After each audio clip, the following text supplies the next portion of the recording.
bada bing. Okay, it's live. That was an awful way for me to test to make sure that the audio is working correctly, but it's, to be honest, the first thing that came to my mind, so that's the one that I went with. Just checking right now on YouTube to make sure that the stream appears healthy, which it does. Should, but alrighty. Alright, things seem okay. Hey, how's everybody doing? Dead Channel LOL says real. Good afternoon, Spartans, says Joy by J. Hey, Gary the Neutral's here. GX, E-Duck with Fedora, Sprite Dude, Sprite Guy. We've also got the Anarchy Spud, which is a pretty great name, and the Third Legion. How are you guys doing? How's everybody doing?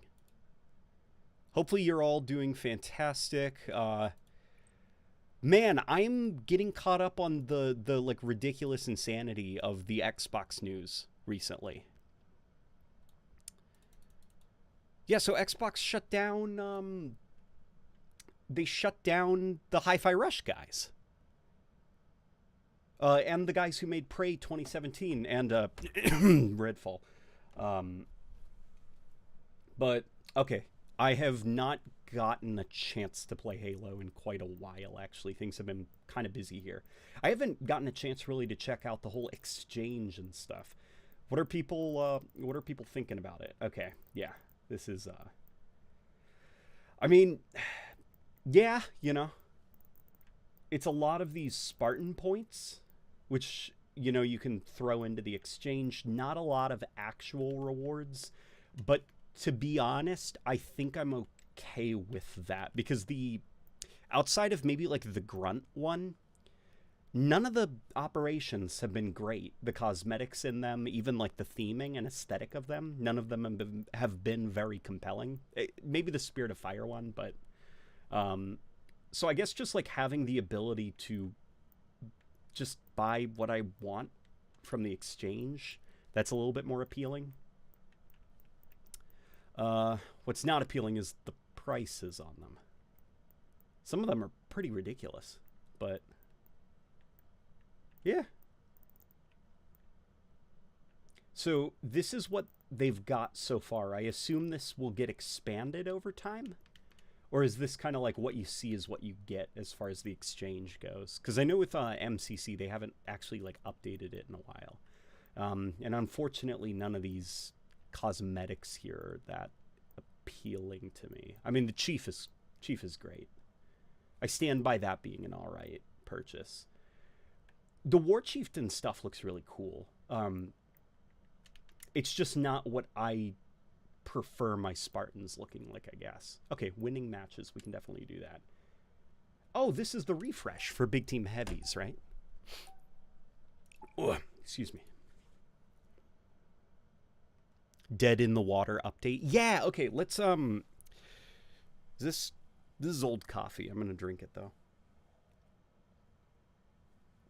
I think there was a fly in there. That's okay. I need protein today. The exchange is meh. Yeah. What do you think about 343 officially making a Spartan a banished Spartan?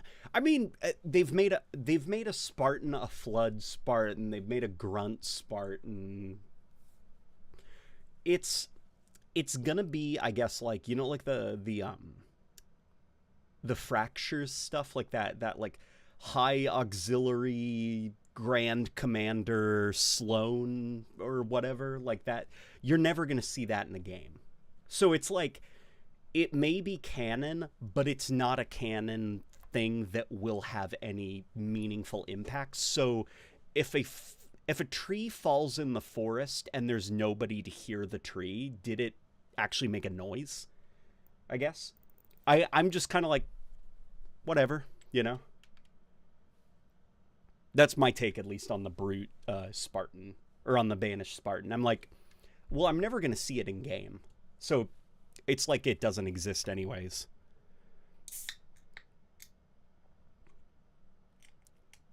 Ah, there we go. The beverage for the night is Bellevue sparkling water, grapefruit flavored. You can get these at Aldi, and they're great. And we're playing on the Xbox Series S, which I'm not the biggest fan of, like this console. I don't know. This was like a bizarre impulse purchase. My wife was actually with me when I got this thing, and I knew that I was making a mistake when I got it. Do a grunt impression. Okay, all right. What should I say? Let me read one of these questions actually as a grunt. There was a flood spores in the coffee. Capture all zones to score. When everyone's a Spartan, no one will be. There. Is that pretty good? I'm late. Is the exchange as bad as everyone says? It's not bad, I guess. It just, most of the stuff in there I've already gotten, so there's not much for me there. Oh, excuse me.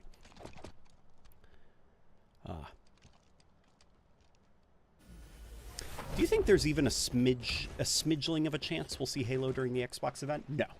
No. Not even a smidgeling, not even a whiff. Not a whiff, not a I'm trying to think of like other old-fashioned terms. Not a dog's-haired chance? Is that a saying? I don't think that's a saying.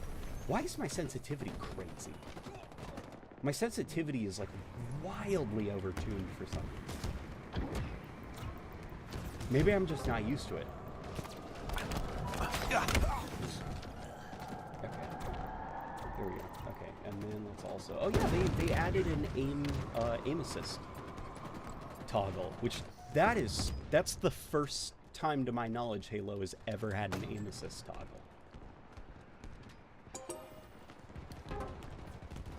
Let's see.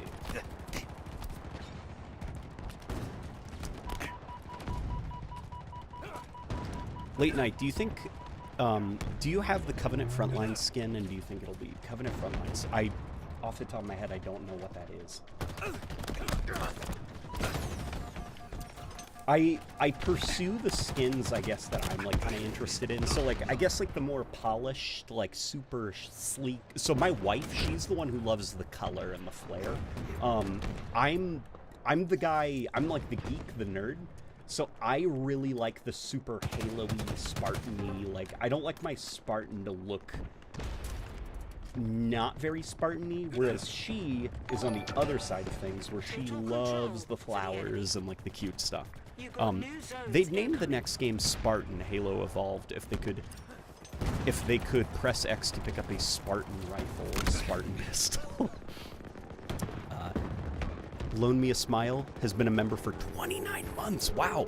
Hope you and Rebecca are doing well. Also, I couldn't resist buying the new armor from the store M week. Dude, listen, if you like the new armor, then don't let anybody stop you, okay? If it's value to you, then go ahead and do it. Alright?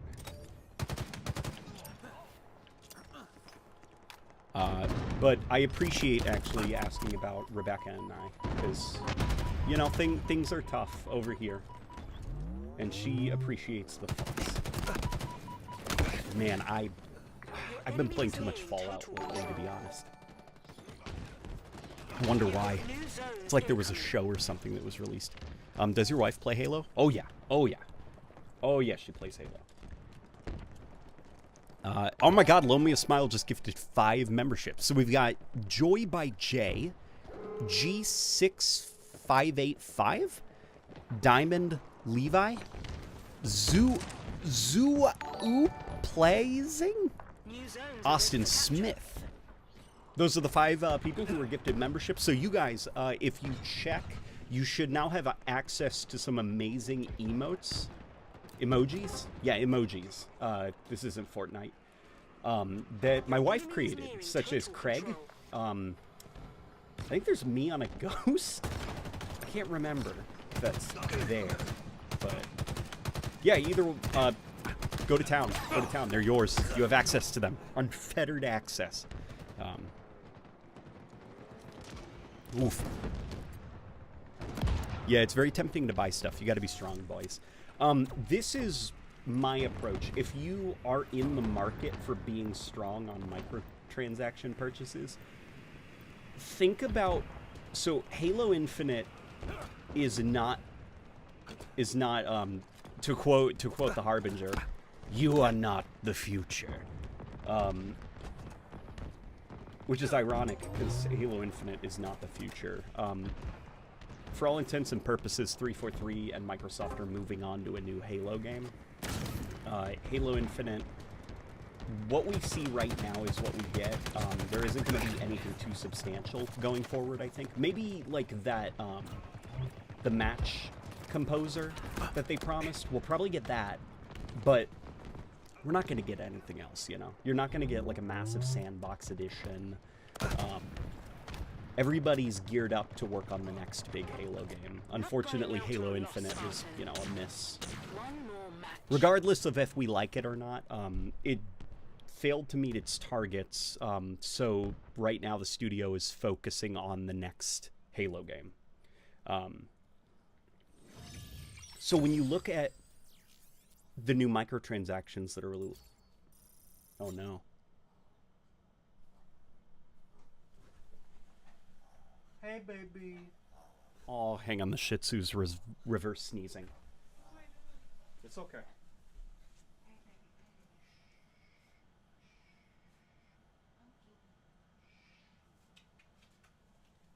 Oh boy.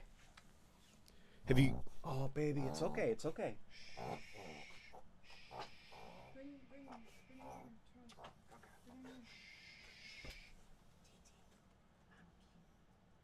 you go. There you go, baby. There you go. Oh, okay.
Guys, he's okay. The dog is okay. He's okay. He reverse sneezed. If you have small dogs, you probably know that they will sometimes reverse sneeze. It's a goofy sound, but it's not very funny for the dog, I guess. So here he is. He's doing okay now. Do you want a piece of cheese? Okay, come on, Titi. All right. Let's go get a piece of cheese. Yeah. Okay, his tail's wagging. He's okay. Get him a little piece of cheese. All right, guys. We're in business. That was a scary start to the stream, but... Oof. All right. What I was getting at was what were we talking about? We were talking about how to be strong with the microtransactions, right? Oh, Kiki. Yeah, the puppy's doing okay. I see him following, doing the happy puppy trot because he's going to get a piece of cheese.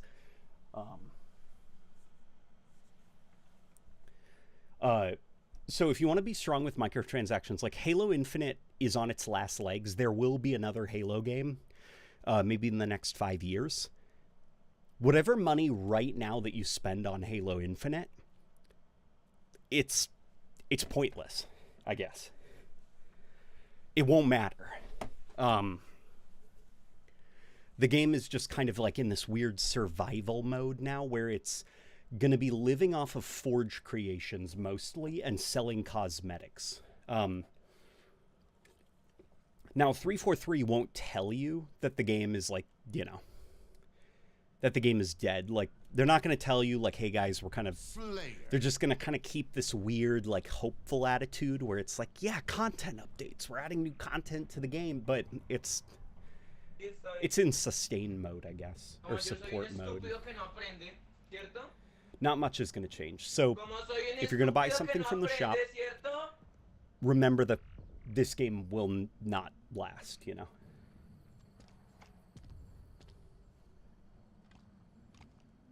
His little grunts are so sweet.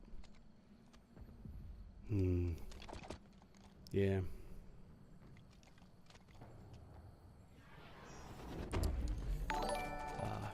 My pup gets seizures as well. They're so scary. Yeah, dog seizures, like, it's sad when, like, a dog is having, like, a medical emergency because dogs are so... They're just so damn pure, and they don't know what's happening, you know? Like, we can go through medical emergencies because, like, we know exactly what's happening to us. So, like, all we're told is, like, yeah, this is just happening. We're going to give you a shot and stuff. And you're like, got it. Okay. But, like, a dog doesn't know. It's just scary. Like, he was sleeping, and now he's making piggy sounds. Yeah. So, the best thing you can do, really, is just move them on as quickly as possible from what happened. Which we just did, you know? Like, the scary piggy attack is over, so he gets a little piece of cheese. And I just poked my head around the corner, and he looked very happy. So I think the cheese worked. I played Halo 5 earlier today, and I can't believe it's almost 10 years old. Don't say Halo 5 is only 10 years old. I remember when that game came out. Ironically, I'm not sure if it was an omen of things to come, or if it was just like one of those wild cosmic coincidences, but the week Halo 5 came out, I had the worst constipation I think I've ever had in my life. And it lasted about a week. And it was the week Halo 5 came out. So I'm not saying that Halo 5 did it. I'm just heavily implying it. Yo, what's up, LNG? Bought Sonic Unleashed the other day, and I'm probably going to start it this week once I get done with video stuff. Dude, Sonic Unleashed is, in my opinion, one of the best 3D Sonic games. I think it's probably in my top 3. For me, just barely beats out Sonic Generations as, like... Yeah, so first it's Sonic Adventure 2, then it's probably Sonic Adventure 1, and then it's Sonic Unleashed. Yeah, good game. Really good game, especially if you got it on Series X where you can activate the frame rate boost and get it to up to 60.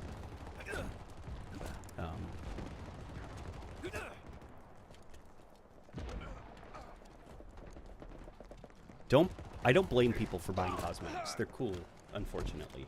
They are cool, but I guess, you know, maybe it's just like a thing as you get older. Like, I noticed when I was young, microtransactions meant more to me. I'm ashamed to admit I've spent quite a bit of money in Halo 5's microtransactions, where with Halo Infinite, I think I've spent less than $40 over the last 3 years on it.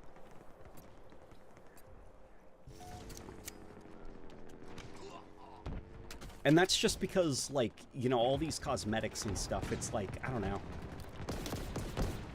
You know, I see, like, the brute armor, and it's like, yeah, that is pretty cool, actually. I'm not a brute, you know? That's not, like, my thing. And it's also, if I buy a microtransaction, I want it to be the thing that I almost never take off, you know? And if I buy a ton of different armors.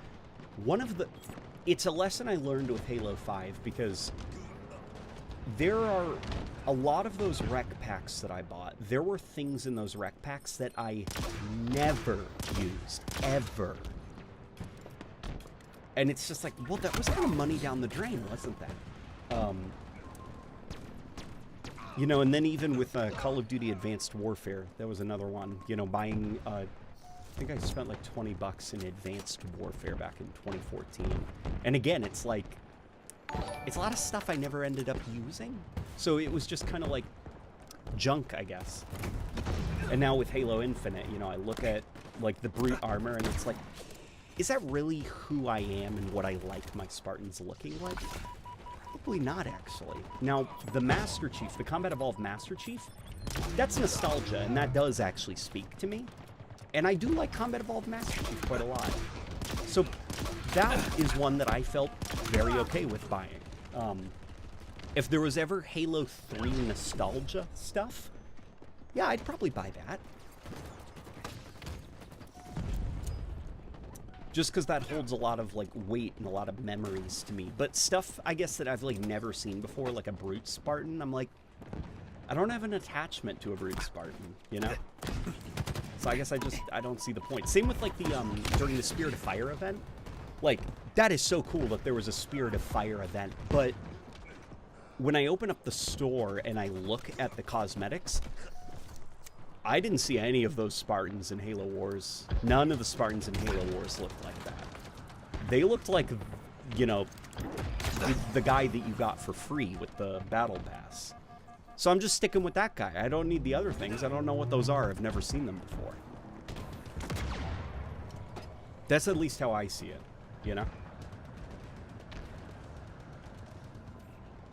Like, you probably noticed that I do have the Spirit of Fire assault rifle thing. Well, that's because that kind of looks like the Combat Evolved assault rifle. And I know what that is. I have a lot of memories with it. So that holds a little bit more value to me.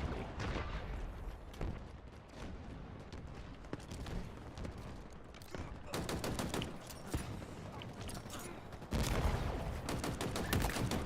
we go.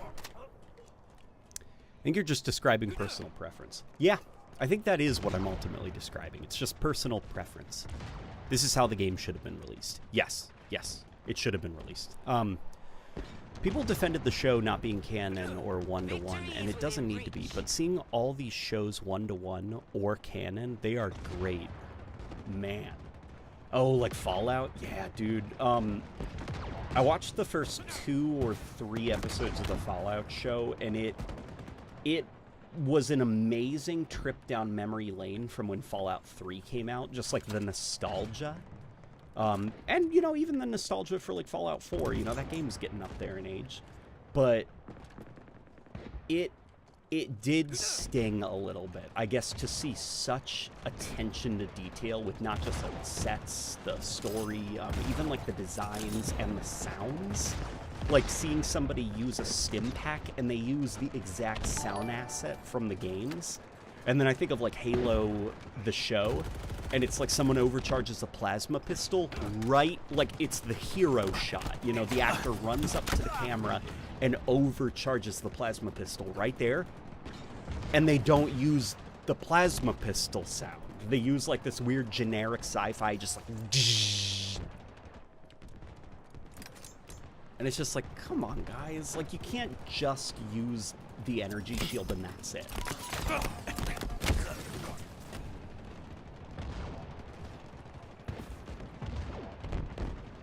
think he was talking about the Knuckles show. Oh, the Knuckles show. I have not seen the Knuckles show. Because, you know, if we're going to talk about, I guess, video game adaptations. I am very excited about the Sonic 3 movie, just because of, you know, Sonic Adventure 2 nostalgia, but, I don't know, man, like, this is gonna be probably the lamest thing I've ever said in my entire life. The Sonic movies from Paramount are not, very faithful to the source material. They're kind of alongside the Halo show, if maybe slightly below it in terms of like faithfulness to the source material. Because outside of like the Master Emerald is in a ruin and Knuckles guards it, like almost nothing is very I guess everyone's personality is not quite right. I mean, obviously, like, the events are going to be like, oh my god, they didn't follow the story of a freaking Sega Genesis title that didn't have spoken dialogue, but, you know. Yeah. It's actually the Wade show. Yeah, that's what I heard. I mean, you know, like, those Sonic designs look very expensive to animate, especially with all the like fur simulation. You have to do like a lot of lighting stuff, and I just wasn't expecting the Knuckles show to be good. Like, I saw the human, you know, it's like the human Maki or whatever, where it's like the reason she really exists is so that they could have like the Covenant perspective from the eyes of somebody who isn't a CGI character. Because if you were to have, like, the actual Arbiter instead of Maki, you would have entire episodes that are 100% CG. It would essentially be an animated movie, you know? There would be nothing real. Because Arbiter would be a CGI character interacting with other CGI characters in a CGI environment of high chair. It would just be an animated movie at that point, and the budget doesn't allow for an animated movie. So it's like you gotta have like the Maki character, but that's what I was expecting with the Knuckles show, and sure enough, my fears came true, I guess.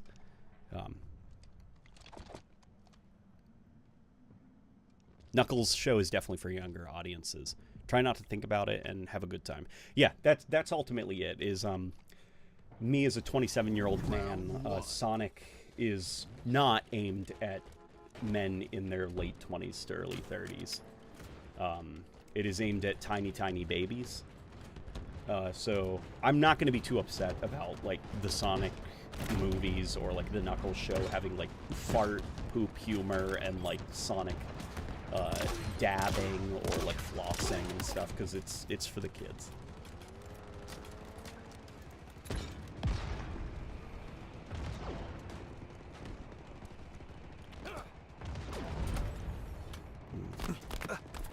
Halo TV show is an abomination.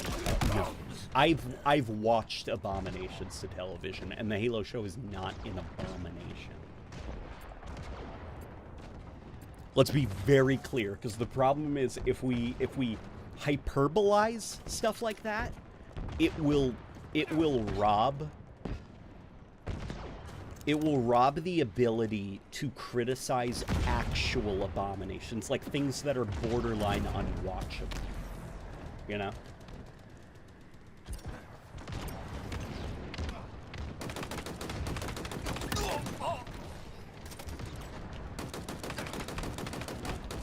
The new Commando is gnarly.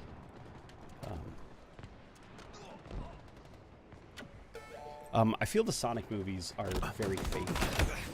The locations are different, sure, but the characters are adapted well, and it's the best story. It's the best telling of the Genesis trilogy story, in my opinion. Well, has there been another? Has there? I guess, okay, so on the topic of, like, it being the well-adapted characters, I guess, like, Sonic isn't, like 5, you know, or, like, 10. Like, Sonic isn't, like, grounded and, like, hanging out with, like, a police officer and, like, excited to watch a movie with his, like, dad surrogate. You know?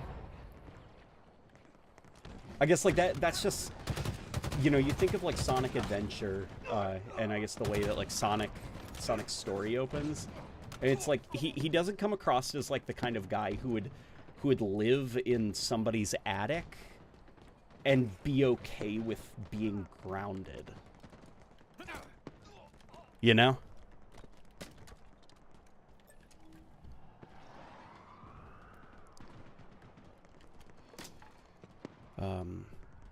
Sonic movie soundtracks are a disgrace, but can we thank Mr. Cinema Slop Music himself, Junkie XL, for that, and for the recent Godzilla Kong movies?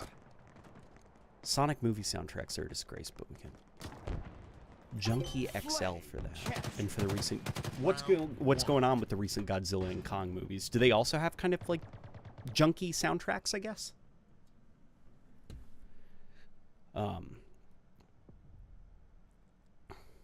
I think Season 1 is unwatchable. Season 1 isn't unwatchable, it's just boring.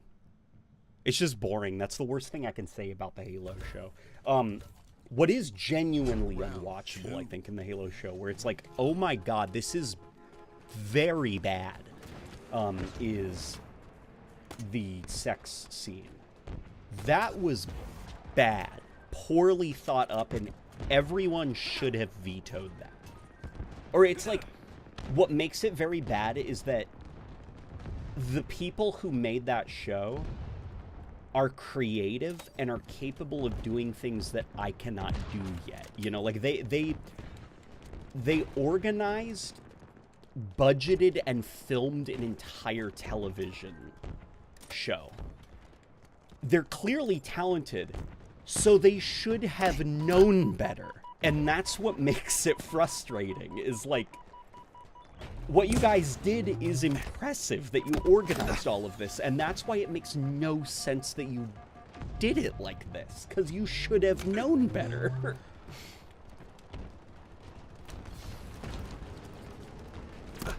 Then they ground Knuckles. Yeah, they ground Knuckles. Like, that's not, like, Knuckles would not live in, like, an attic. You know, and Knuckles isn't like Drax the Destroyer from the MCU. Like, yeah, I don't know. Just like the characterizations in those Sonic movies are just not correct. But it's also like a movie for kids, and the way that they're characterized makes for very easy, like, kid-friendly humor. So that's okay, you know. I'm not going to be mad. Also, it's Sonic the Hedgehog. I'm not going to be mad about Sonic's characterization. I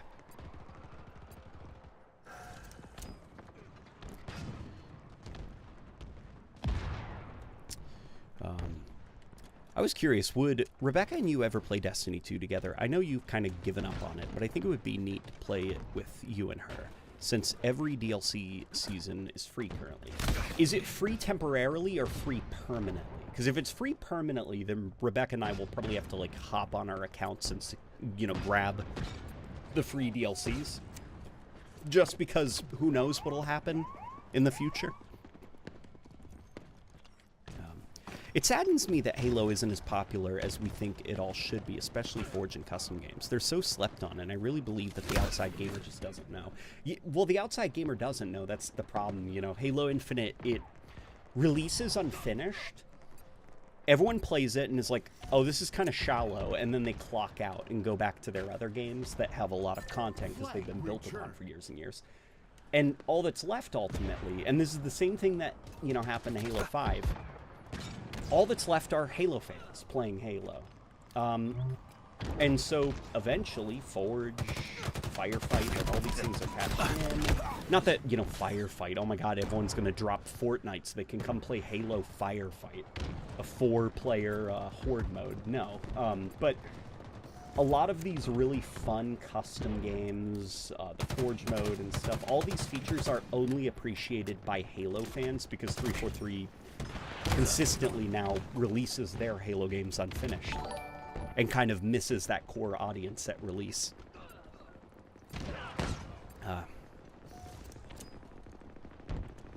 The composer for the Sonic and recent MonsterVerse films is Tom Hulkenberg, label name Junkie XL, infamous for those movies' painfully generic soundtracks.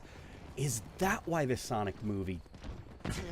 I can't think of a single piece of music from those Sonic movies. And that's wild, because I guess a bit like Halo, you know, quality may be a little bit inconsistent, but the music is usually pretty alright.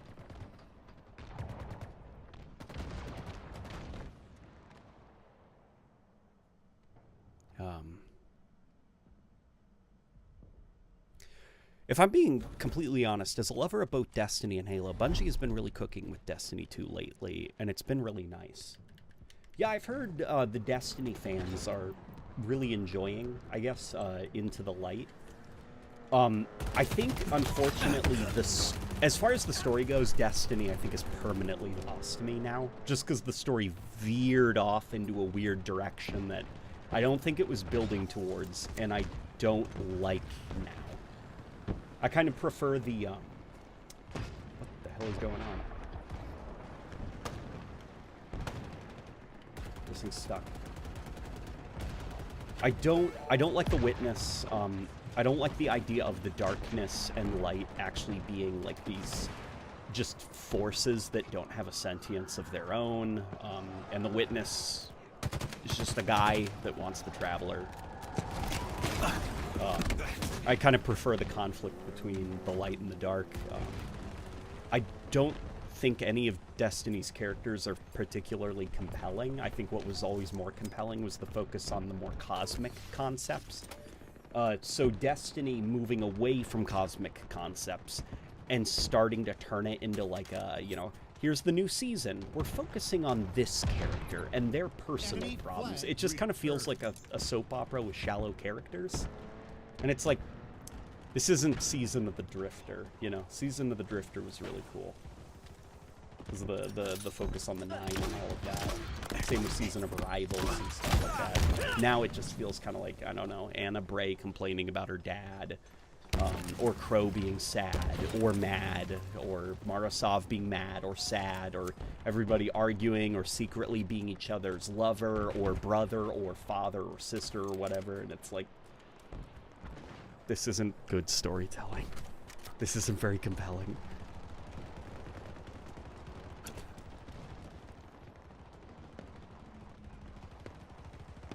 I think part of what made Destiny 1, I guess, like, the world a little bit more compelling than what Destiny 2's world has been kind of patched into is that, like, well, the narrative, Destiny 1 really didn't have a narrative because the story was rebooted so late into development. And as a bonus side effect of that, I guess, is, well, all you've really got is lore.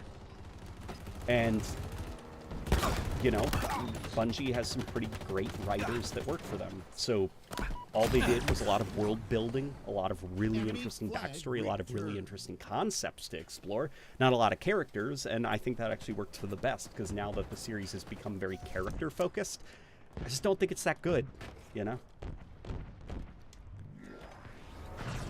Yeah, so it's like oh my god, the Witness, we gotta stop. I'm like, I don't care. The Witness sucks. The Darkness was a cooler antagonist because of the concept of the darkness and the light. The Witness is just boring. It's just a guy. I don't care if it's a guy that's technically a million guys fused into one. It's still just a fucking guy who wanted the Traveler. There's nothing cosmic about it. It's just a dude.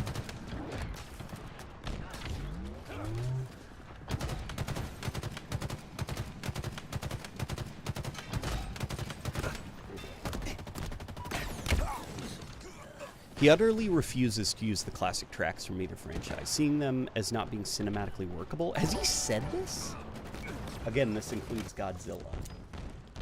That's wild to me. I assume that guy must get work just because he kind of like, he plays it safe, Like, it's like if AI generation was a human being, he would be that guy. Where it's just kind of this personality-less, vapid noise that fills the silence.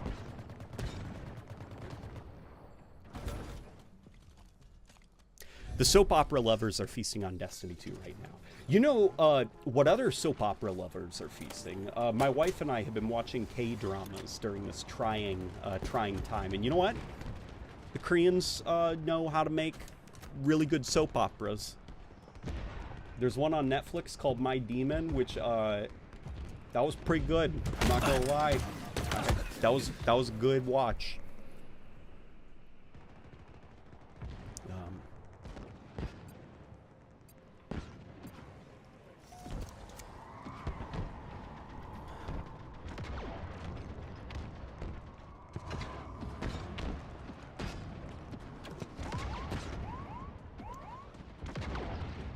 We need to talk about Halo Infinite. LOL, love it. Somebody mentioned earlier that they'd appreciate 343 storytelling if it was more consistent. Yeah, well, you know, whatever the next Halo game is, we're definitely gonna see, because it's gonna be a completely new creative team. Because I don't think a lot of people like understand the gravity and weight of like they fired the entire campaign team. Their entire single player team. That includes people who have been on board since Halo 4. If I remember right, they're down to like one guy. And he only arrived post Halo 5, and that's Jeff Easterling. So I think the other guy quit. I'm not sure about not Kenneth Peters. That was the art guy from Halo 4. No, that was Kenneth Scott. Yeah, Kenneth Peters. Maybe. I'm forgetting his last name. I'm blanking on it. I think he's still at 343. But long story short, the next Halo game, they're going to have to rehire a single-player team. And it's going to lead to a Halo game with a very different feeling story, I guess. Because it's going to be mostly different creatives. And it's going to be interesting to see if this next Halo game sticks the landing. I stand by the opinion that I think Halo, in order for the next Halo to have like a good story, I think that they really have to stop doing the Forerunner stuff. Unfortunately, the Forerunner history and Forerunner drama is the most boring aspect, I think, of the Halo games. Like, it's consistently the least interesting aspect of any Halo story. But it's the thing 343 thinks is, like, the most valuable, I guess. You know, in Halo 4, I'd argue that IDAC was one of the more boring aspects of the game. What was more interesting was the idea of, like, a new covenant that's kind of like extremists that are using old, outdated technology and using more guerrilla tactics against the UNSC.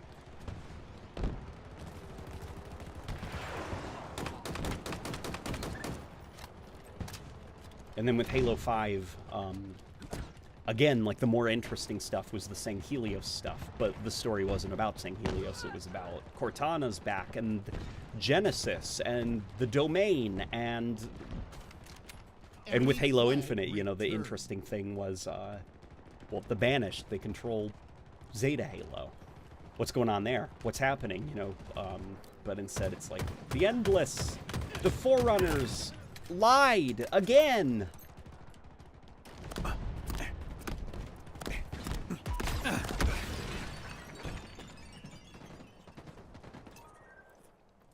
Am I just screaming into the void? No, you're not screaming into the void.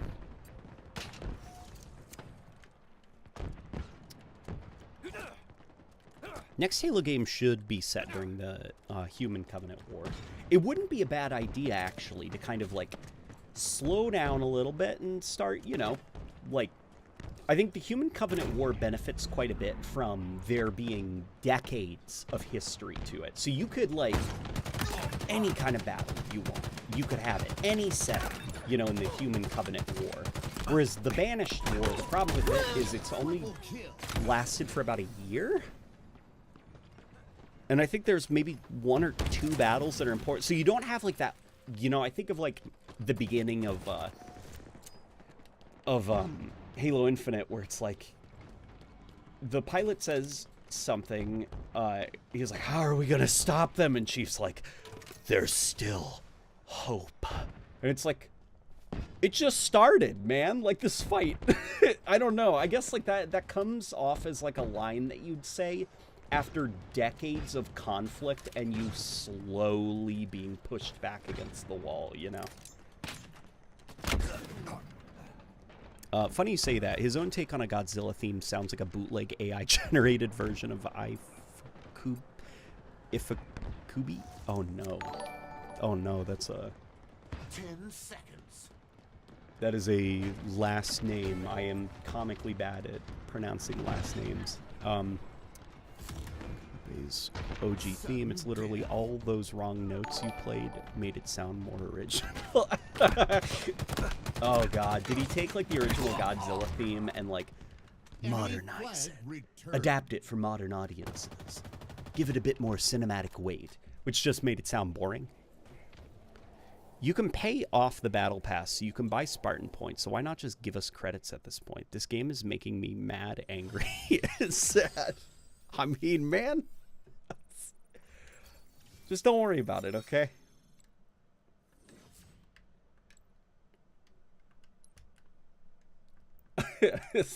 Unfortunately, that's, don't be too invested, okay? Halo Infinite, is in sustain mode going forward, okay? Did I miss the mental health awareness month? I think I did. Okay. No, here it is. Oh, I did get it. Okay. I like that quite a bit.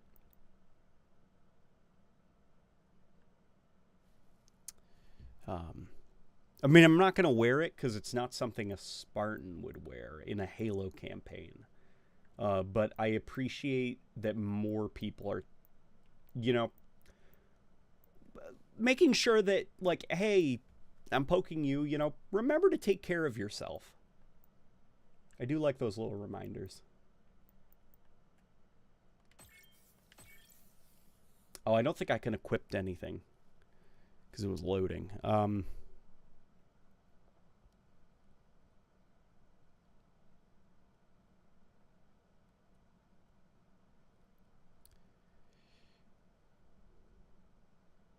Oh yes, there are Halo fans wanting 343 to be fired after seeing Xbox fire 4 Bethesda Studios. Thoughts? Yeah, that's Total control. God.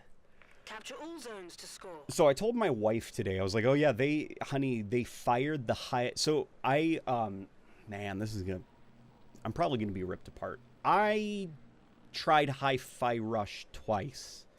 Once when it came out, and it quickly wore me down. I guess the humor. I couldn't play it for very long.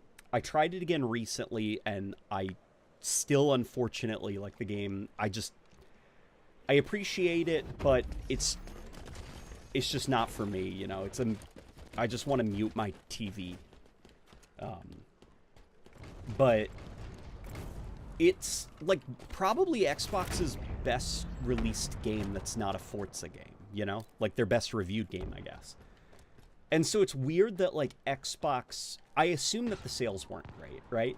And I assume that the reason the studio was shut down was not because, like, your game didn't sell. You guys have no value. It was probably more to do with, like, the operating costs of the studio. Like, the studio was probably set up in a specific place that's very expensive to maintain, and Microsoft sees, like, well...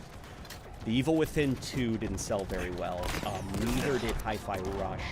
And this studio is very expensive to maintain. Like, ultimately, it will cost... Like, we'll be losing money allowing this studio set up in this exact location to keep making games. Like, we'll just be losing money. So it was probably more cost-effective to just shut down the studio. But what's, like, weird is that they didn't... I don't know. I'm not a businessman. Maybe it doesn't work this way. But, like, surely you could, like, relocate them? Like, offer... Like, hey, everybody, like, your studio is very expensive to maintain. We will pay moving expenses if you move here, even if it requires, like, going overseas. You can opt out of it if you want, but, like, we would like to do this because you guys do good work. I don't know. Xbox has, like, this very bizarre, like, sledgehammer approach. And I don't... well, it's not just Xbox. It's, like, the gaming industry in general. Like, all of these kind of, like, executives, they've got a very sledgehammer approach to fostering studios, handling, you know, tough financial situations, and it's gonna bite them in the ass. Because you've got a lot of veteran game developers that are becoming very disillusioned with making video games because they cost so much, studios cost so much to operate now, and executives are so heavily involved in the creative process that it's kind of like you've got like these veterans that know what they're talking about. They've shipped, you know, critically acclaimed games. They don't want to make games anymore, and they don't want to teach the next generation how to make games because they're burnt out. They don't think that, you know, any value will come of it.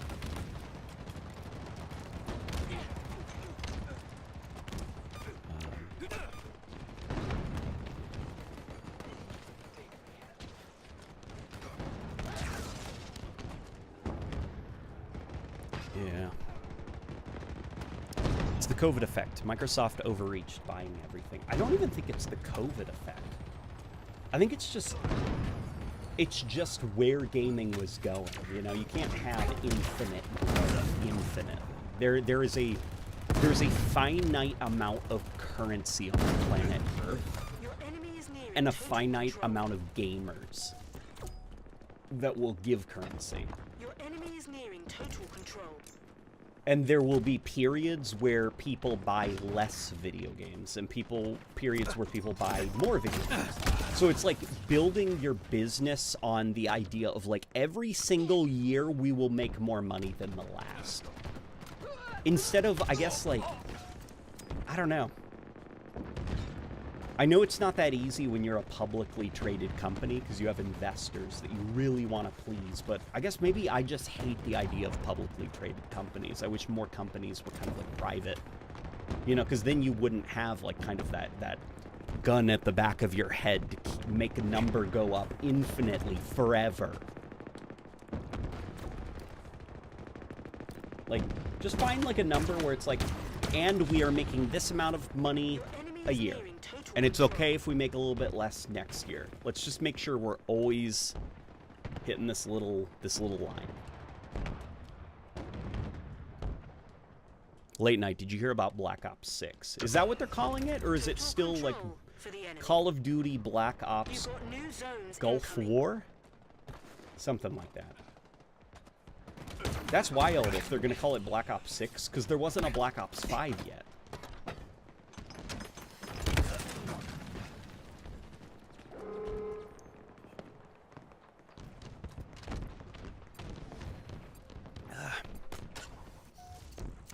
AAA gaming is dead. No, AAA gaming is not dead. Animation companies sadly have a sledgehammer approach as well. Oh yeah, well it's not even like exclusive to gaming, unfortunately. This is like, it seems like it's just a problem with like the creative industry. It's just like when it's just like a couple of people doing a thing, it's a very creative experience. But if you want it to be bigger in scope, you got to get more people, and in order to get more people, operating costs go up, and so you hire more people, and then it's got to reach a wider audience, blah blah blah, and you start expanding, and now it's a company, a big company, and it's not. It is a company that is producing creative work, but it's corporate creativity. It's creativity for profit. Total control for the enemy. Not really, I guess, you know, the creativity for creativity's sake. It still exists there, but it's like a fraction of why this thing exists, you know? As opposed to being kind of like a bigger part of why this thing exists.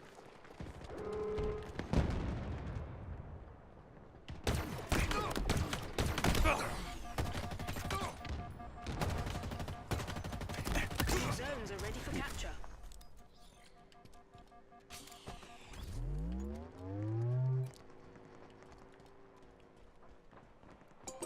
Next quadruple A game when?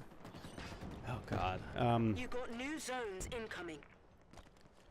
If you're a normie casual that buys sports games every year and nothing else on Xbox One and don't care about Halo or Gears, sell your Xbox One because the console isn't for you. Throw it in the trash, please.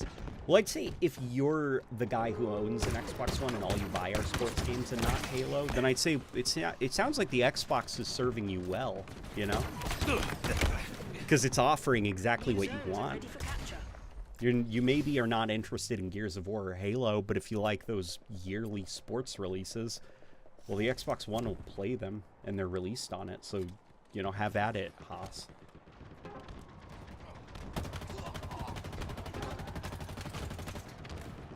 Like, I've seen those people, you know, the people who only buy the yearly sports releases, and I've seen what kind of life they have. They're not hardcore gamers. Like, they don't care about Call of Duty. That's not why they're doing it. Like, maybe they're a dad. And this is more of just like a fun little thing they do every now and then, you know, as they load up their Xbox and they just play, you know, like a game of football or something. And it's like, that's okay. That's why the Xbox exists. That's why consoles exist, I guess. Nah, more like he tried to copy Toho's homework and he did a sloppy job of it. Bear McCreary's theme better fits the term modernization, and it slaps hard. Bear McCreary. I know that name from somewhere. Who is that? Oh, man, if we're talking about composers, holy moly, the Fallout show's soundtrack is great. It is so great. The Brotherhood of Steel theme specifically has been, like, stuck in my head on a loop. It is so good. I'm like, you know, as a Halo fan, I am so mad watching the Fallout show because of how damn good its music is. Like, I don't think they've used any actual tunes from the Fallout show, but it sounds like it's woven from the same, or from the Fallout games, but it sounds like it's woven from the same cloth, I guess. To the point that, like, somebody actually ported the Brotherhood of Steel theme into Fallout 4 as a mod, and it fit. It sounded like a song from a Fallout game. And it makes me really mad. There's that scene in the Halo show season 2 where Chief comes in and saves the day. And it's a great scene. What was not great was the music choice. Because they went with, like, this just generic, like, Hollywood orchestral heroic theme. And it's like, you could have done anything. Like, you know, I'm, like, pulling out, like, my deck of, like, cards. I'm flipping through them, you know. I'm like, you got, like, you know, you got the Warthog theme. You've got A Walk in the Woods. You've got all these, like, iconic Halo songs, and you chose none of them. And you went with, like, this generic piece of music instead as, like, your heroic moment. Wild, man. Wild to me. Oh, Bear McCreary composed Dad of War and Godzilla, King of the Monsters. Gotcha. He also did the Halo show, didn't he? That's disappointing, I guess. Total control. Capture all zones to score.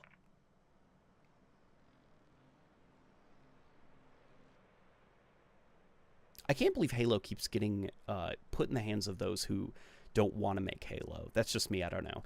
It's a big studio. I guess the problem is there are certain people in leadership positions there that, like, maybe I don't think we're, like, the best fit for Halo.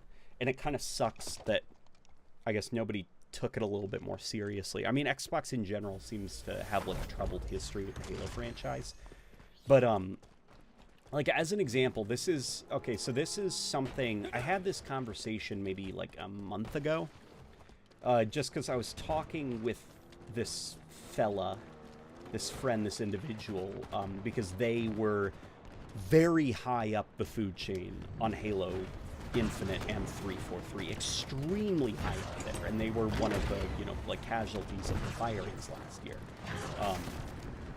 And they had already helped me out quite a bit with, like, the pollution videos when they worked at 343, but then, you know, after the firing, it was just kind of like, yeah, whatever, you know, feeling very kind of, like, dejected and kind of like, I hope the next Halo game is good, but I don't know. And we had talked a little bit actually about the Grunt Goblin, because somebody had asked me in the comments section, they were like, why isn't the Grunt Goblin in Halo Infinite? And I was like, that's a good point. That's a good point. Like, where was the Grunt Goblin? Like, you'd have to redesign it for Halo Infinite, not aesthetically, AI-wise, I think. Because the Grunt Goblin was designed for Warzone. It was designed to kind of be attacked by up to 8 or 9 players at any given time. So you'd have to retool that thing for a single-player campaign, you know? Like, give it new AI behaviors and stuff. And what he told me was surprising. He said, yeah, we had the Grunt Goblin ready to go. It was working. Obviously, it wasn't like... What the hell did I pull? Oh, it's dust. Okay. Like, obviously, the Grunt Goblin wasn't, like, finished, but it was, like, pretty close to being done and ready for Halo Infinite's campaign. But, one of the higher-ups there, I guess, a fella by the name of Tim Longo, he didn't like the grunts speaking English. He didn't like that. He wanted grunts to either not talk or, like, speak an alien language. And he thought that the Grunt Goblin was the most obnoxious thing on planet Earth, so he made the decision to cut it from the game before he ultimately quit 343. And at that point, content was kind of like locked in, and they had to start developing, and so the Grunt Goblin was unfortunately lost to the trash bin of Halo Infinite's development cycle. Yeah, so that's like an example, I guess, of like, you know, maybe it was like a person who has a lot of experience and clearly, you know, knows how to make games, but maybe isn't the best fit for, like, Halo. Or, you know, that story that I shared when I was doing my research on, like, the Marines, how the narrative director at 343 didn't like Marines, and he didn't want them in Halo Infinite's campaign, so for a very long time, Marines were kind of in this weird limbo state until they were ultimately kind of gotten in the door at the 11th hour. I hear that games are harder to make now. If that's the case, do we not go back to making games the old way? Halo 3 and Reach look better than Infinite. Artistically, the presentation, I think, is stronger, but they do not look better graphically. They don't look better graphically. And this is me agreeing with you. I do think Reach and Halo 3 are stronger looking games due to their presentation, but, like, you know, it's very hard to explain because we have to, like, get really into detail about the way that lighting a material works, but a lot of, just because of the way that technology was at the time of Halo 3 and Halo Reach, materials and lighting and shading and stuff, the way that was handled was, it's like, you know, people talk about, like, the grittiness of old games, and it's like, the reason games had that kind of, like, gritty look, like, if you look at the old Gears of War games, like Gears of War 1 versus Gears of War 5, the reason Gears of War 1 looks so gritty and dirty is because at the time, really the only way that you could separate materials and make them look different was a wetness slider. You know, it's like the face, turn the wetness slider up. The chest, turn the wetness slider down just a little bit, you know, and maybe for, like, Straw, have the wetness slider completely off. Like, it's just specularities, basically. That's, like, the only thing you had. Like, if you actually stare at a Marine's face in Halo 3, it looks like paper mache if it was brought into the real world, because just that's how, you know, materials were handled, because of how kind of, like, old the lighting system and rendering systems were. Nowadays, if you look at, like, Halo Infinite's cutscenes and stuff, you can see that there is more depth to the skin rendering and stuff. You can see a little bit of, like, light leak, you know? Because skin is slightly translucent and stuff. You know, metal, it reflects light a lot more. Plastic absorbs light a little bit more, while still being slightly reflective. So there's a lot of variety in the way different materials are, and older games just couldn't express that. So they went for an immediately more striking visual presentation to kind of, like, so they don't have to be put in a situation that requires very, very subtle material work, because you just graphically could not render that.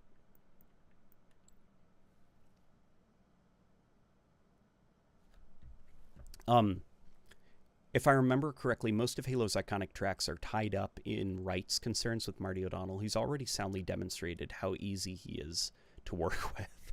I thought that got solved, though. I don't know, man. Have you seen Shogun? I have not. I have not seen Shogun. Ultimately. Okay, somebody's saying woke mind virus. We're not going to have that bullshit in the comments section, okay? Slayer. I thought...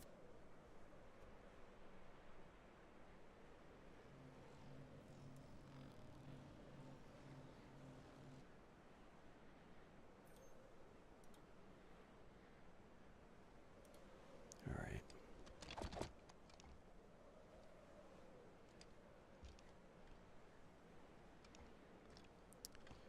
Lord Hood in Halo 3 is the best example of a good game, but looks rough here and there. Yeah, and it's ultimately, you know, the way that you use material. You almost have to craft the art of the game and the scenes and the direction around the limitations of the graphical technology. And unfortunately, I think just because Halo Infinite does have a more modern rendering system that can handle a little bit more depth in its materials and diversity in its materials, there isn't as much care now about making sure that the game looks good when viewed at all angles.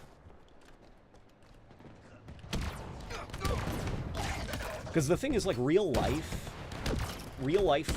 is pretty boring looking, if I can be honest. Like, real life is not vivid and dramatic looking, you know?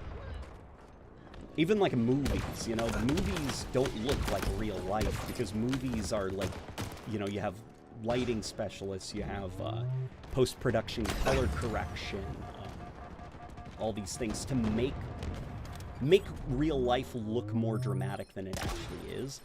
Hell, if you go to, like, you know, a theater and you see a stage play, you have like the smoke machine, you have the lighting effects and everything, you have more saturated, colorful costumes and everything.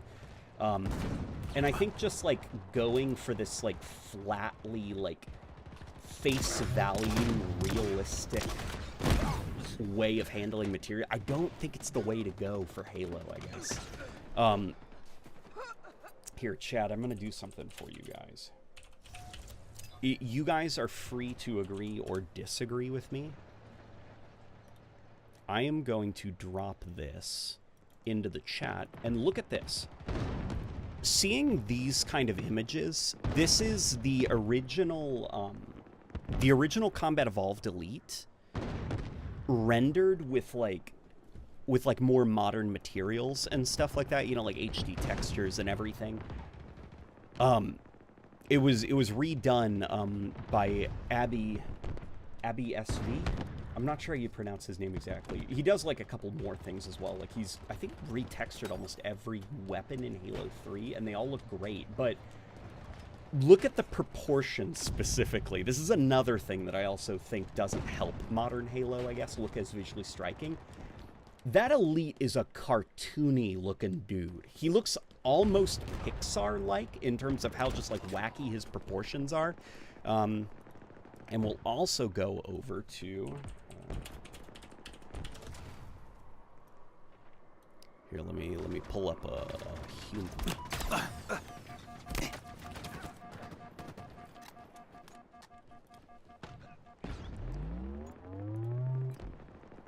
Here we go. Okay, well, it's the Halo Wiki, but needless to say, here, I'm gonna pop this in here.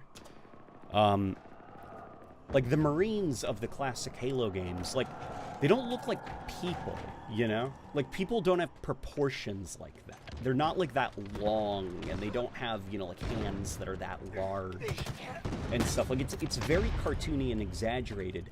I'm becoming more and more of the opinion that if you really want a modern Halo game that has a striking visual presentation, you can't do, like, realism. Like, you've got to almost... The reason that those old Halo games have those, like, wacky proportions, like the Elite looks like a bizarre, like a balloon animal, it's because of the polygon count. So it's like you've got to make those polygons matter, you know, like you've got to focus on the biceps comically. You've got to focus on the chest, not really the joints. You've almost got to go big or go home, I guess. And I think that in order for Halo to continue that striking visual presentation, the next Halo game's gotta, not Fortnite, obviously, but it's gotta have an exaggerated, almost animated movie-like art style to it, aesthetic to it, while not being, you know, like a happy-go-lucky Saturday morning kids show vibe. Like, keep a bit of the grit, but also exaggerate those proportions a little bit. I was playing the Halo 2 Uncut campaign mod, and I guess, like, as time goes on, I don't like Halo 2 Anniversary's elites. And I guess just, like, the cutscenes. Like, as more and more time goes on, it just... There's this one specific shot in Halo 2 Anniversary where, you know, like, no, you will not. And then Truth nods, and the brutes come up to arrest Arbiter because they're going to go take him and strip him of his armor and brand him with the mark of shame. And Arbiter just like, whoop, like, you know, he flexes and looks at them, and the brutes back off. And, like, Arbiter looks so fucking crazy. Like, he looks like a Pixar character. He's so fucking weird, his proportions. But it works, and it's exaggerated, and the movements are very bouncy and kind of fast and not very realistic. But because of the proportions, it works. And then I look at Halo 2 Anniversary, where he's, like, skinny looking and looks more like, I guess, realistic. And he's, like, slouched over because he's got to look realistic. So the body weight's got to be realistic. So he can't lift his goddamn head up. And he's got no hips or anything. Like, he just looks like a guy, like a skinny little dude in some armor. And the brutes just come up to him, and they, like, touch his shoulder, and he's just like, ah. And then he just, like, turns around and slouch walks away. And it just... It's like the realism really hurt the presentation of that moment of Arbiter, like, flexing and none of the brutes wanting to touch him. Versus him just being, like, this skinny little guy that looks realistic and is slouched over, I guess. Yeah, I don't know. I feel like Halo's got to have exaggerated proportions. It's part of the look. Have you ever looked at the renders for Halo Combat Evolved's Master Chief? He's got some bizarre gorilla arms that don't make any sense. Like, no human is built like that. And it's because of the polygon count. But it's like, you know, you go over to, like, Halo 2 Anniversary or something like that, and he just looks like a guy that you'd see at, like, a convention. You know, like a skinny little dude who's maybe, like, 215 pounds in, like, some Master Chief armor he made. Like, he doesn't look like the Master Chief. He just looks like a little guy. And I think it's all down to the proportions. And those proportions now are not carried into the modern games because they have so much... The poly counts are so much better. They can have a lot more nuance to them, design them to look a little bit more realistic and stuff. And unfortunately, the real world's very boring looking. Unless you literally have Jack Reacher as the model for Master Chief. Like, Halo's always going to look a little bit flat, I guess, like modern Halo games.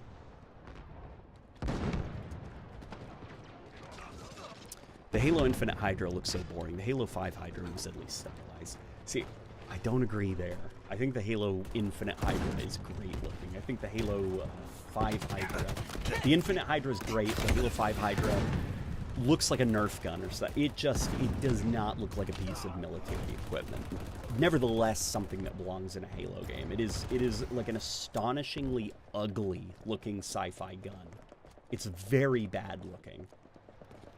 Whereas the Halo Infinite Hydra, I could see Johnson carrying it in Combat Evolved. Like, it looks like a UNSC weapon, I guess. Now.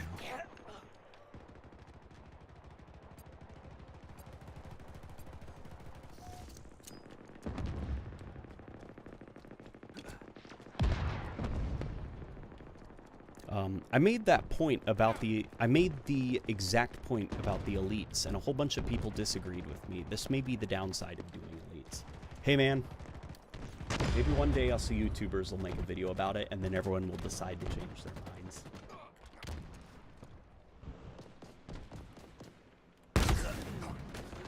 Halo Infinite is too simple in gun designs, but Halo 5 can be too complex. I don't know if I agree there. Because, like, the actual gun designs, I don't think any of them are particularly bad. The Commando, I think, doesn't look like a Halo rifle, I guess. Like, but, like, none of them are particularly bad or even, like, under detail. Well, they're not too simple. I guess it's the little details that I think could make them look more vibrant. Like, if you look at the battle rifle in Halo Infinite and compare it to the Halo 3 battle rifle, obviously the Halo Infinite battle rifle looks better.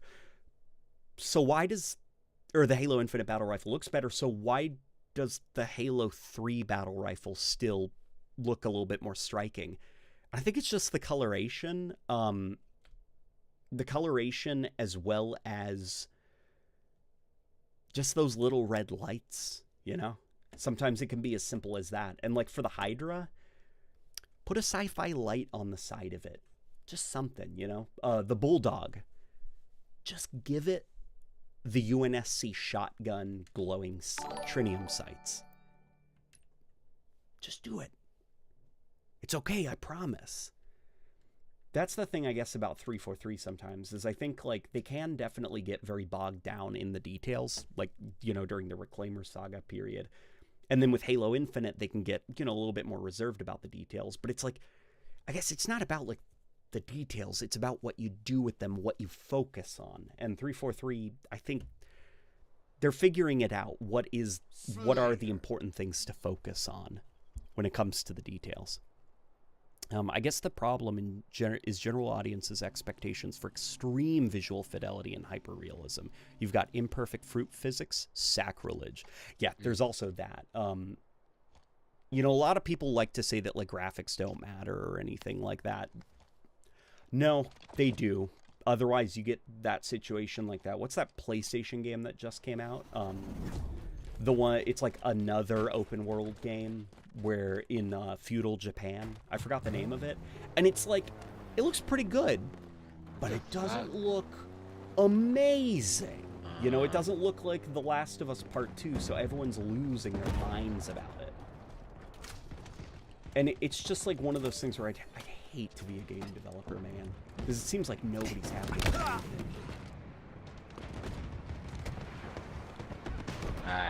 Oh, God. Halo 2 anniversary cutscenes were mocapped. Well, Halo has used mocap for years and years and years. Like, mocap technology existed as early as the 90s. Mocap isn't like... Mocap doesn't exactly do animation. You know, it's not like... there's this, like, awesome tweet from somebody who worked on the Hobbit movies. And it's Benedict... Cabbage Patch? What's his... Cumberbatch.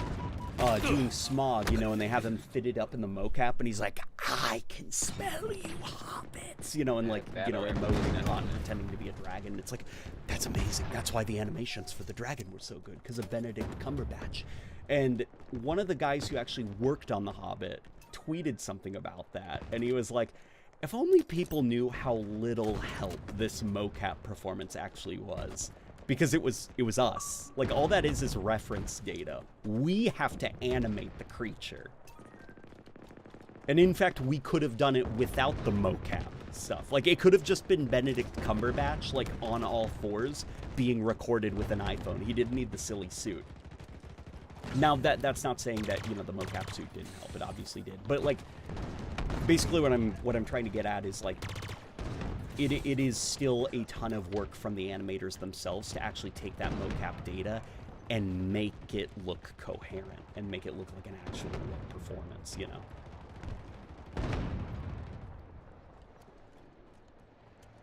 Yeah, so for Halo 2 Anniversary, the cutscenes, unfortunately, you know, the art style they went for was photorealism, I guess. And turns out, I guess Halo looks kind of boring photorealistic, you know? I think of, you know, another one is also, I think one of the cutscenes that they did a better job at being almost one-to-one, and you can really see the differences, is A Day at the Beach, that cutscene. The Blur version versus the original version. And there's this scene where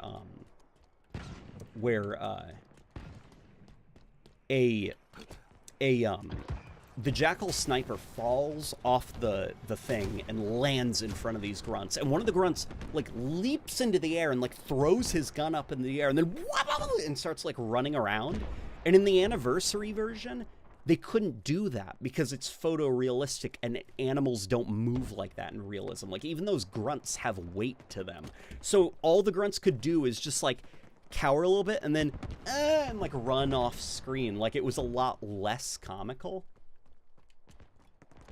And if you did a more exaggerated art style, you could get away with more exaggerated animations and stuff. Oh yeah, that's right. They finally nerfed the hammer, thankfully. Benadryl Cobblepot. That's pretty good.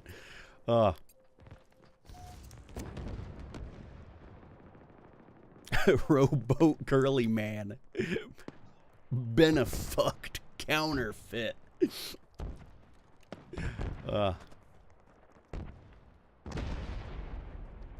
Been a cum dictor patch. That's pretty good. You guys are good. Just compare Halo Wars 1 versus... Yep. Halo Wars 1's cutscenes, which are a little bit more stylized, versus Halo Wars 2, which are more photorealistic. Granted, I think Halo Wars 2's cutscenes tried to have a little bit more exaggeration to them, just because Halo Wars 2, because of its RTS nature, it is a more exaggerated game.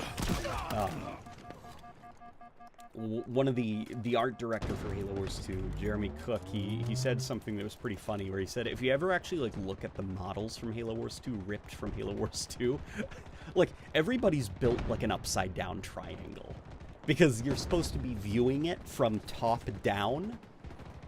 So it's like, the proportions are just weird so that they, you know, like, look good when viewed from that bird's eye view.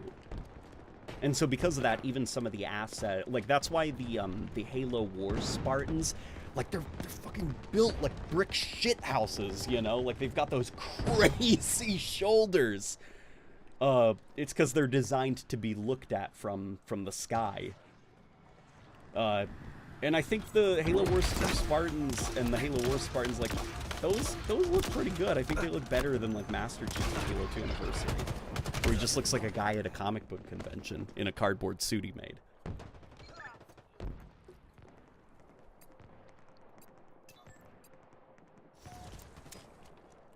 To be honest, one of the hot takes I've always had is I never liked Halo 2's lighting. It always felt pretty ugly. Halo 1 was very bright in many areas from memory, and the colors popped, and Halo 3 still looks pretty.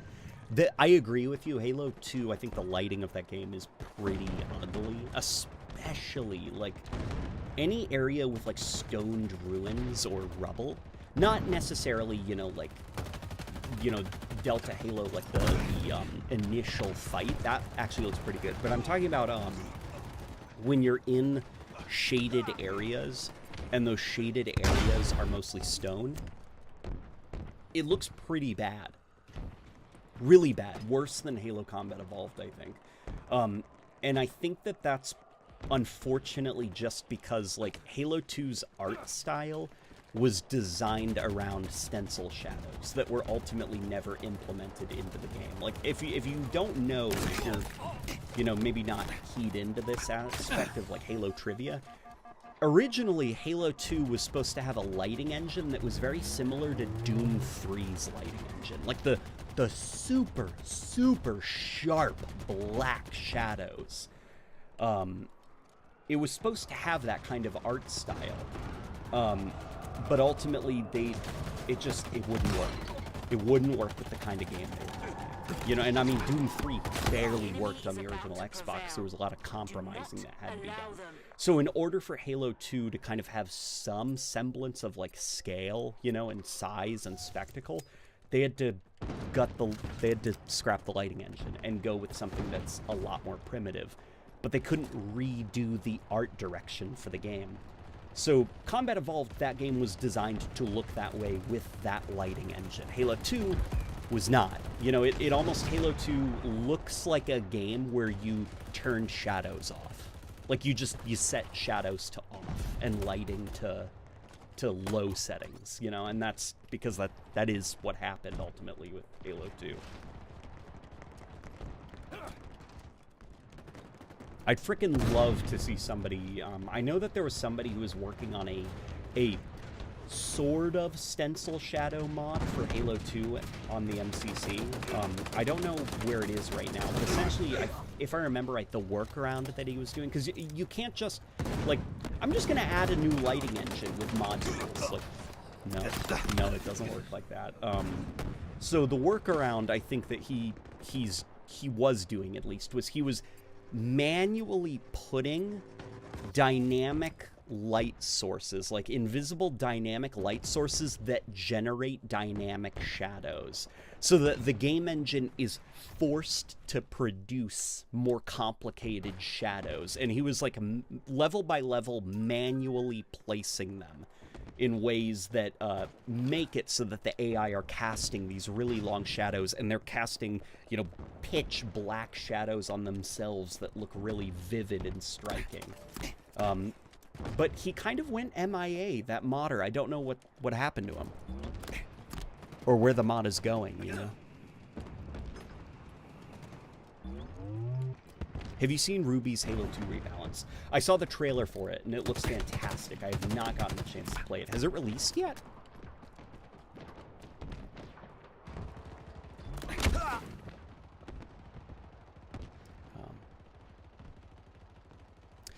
One thing I don't like from Halo Infinite that I like from Halo 5 is how bright the colors look compared to Infinite. Infinite just looks gray. Yeah, there's something that's off with Infinite's color correction.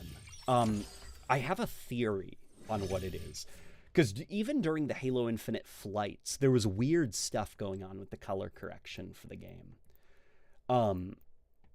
They were like, you know, you'd play a little bit, and then there would be an update, and suddenly, like, the black levels are weird, and the game looks a little bit more gray and washed out and stuff. And even when the game released, there were problems with its contrast, and I think some of the problems still exist and still persist. Halo 5, I remember 343, in one of their Vidocs, they showed off that they had multiple different TVs of different makes and models and even years. Like, some were maybe 10 years old, some were more modern, some were kind of like middle of the road, like of different resolutions and stuff. And in the office, they had like artists, like they had, you know, this long desk full of all these different TVs that were running builds of Halo 5. And they were looking at how the game looked on different TVs. And kind of tweaking the look of the game around so that it kind of looks good uniformly. And with Halo Infinite, if you remember, COVID was a thing that happened. So you ultimately didn't have that. You had developers sharing files over a server and having to download files and remotely access things, you know, and you don't have, like, I guess, like that in-person people being able to like point out exactly what colors. You got to finish up the final stretches of the game development that way, you know. And so a lot of the color tuning, I think it was probably very hard to like get the color correction just right in the final stretches of the game's development. Your take on Favin's... Your thoughts on Favin's take on the next Halo game? I haven't actually seen... did he release a video yet? I know Favin, you know, doesn't really think much of, like, you know, current Halo and stuff, but generally the stuff that he talks about, I don't disagree with. I think he's maybe, like... He takes Halo a lot more seriously. I guess, like, the mechanics more seriously than I do. But it's one of those things where it's like, it doesn't bother me as much as it bothers him, but everything he's saying is correct. Like, if there was anybody that I want 343 to really listen to regarding Halo's mechanics, it would be Favin.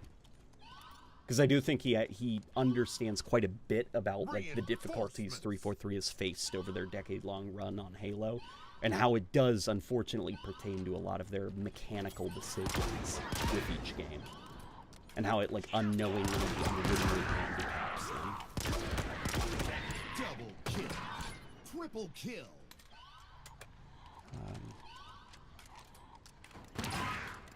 I just got a message from a guy last match calling me a reclaimer or a fanboy because of my clan tag and me having cat ears helmets. That person needs to go outside and touch grass. That is, like, bizarrely antisocial, like, needs to be, like, in an academic study about, like, the dangers of being, like, being just, like, living online. That is weird behavior for a human to do.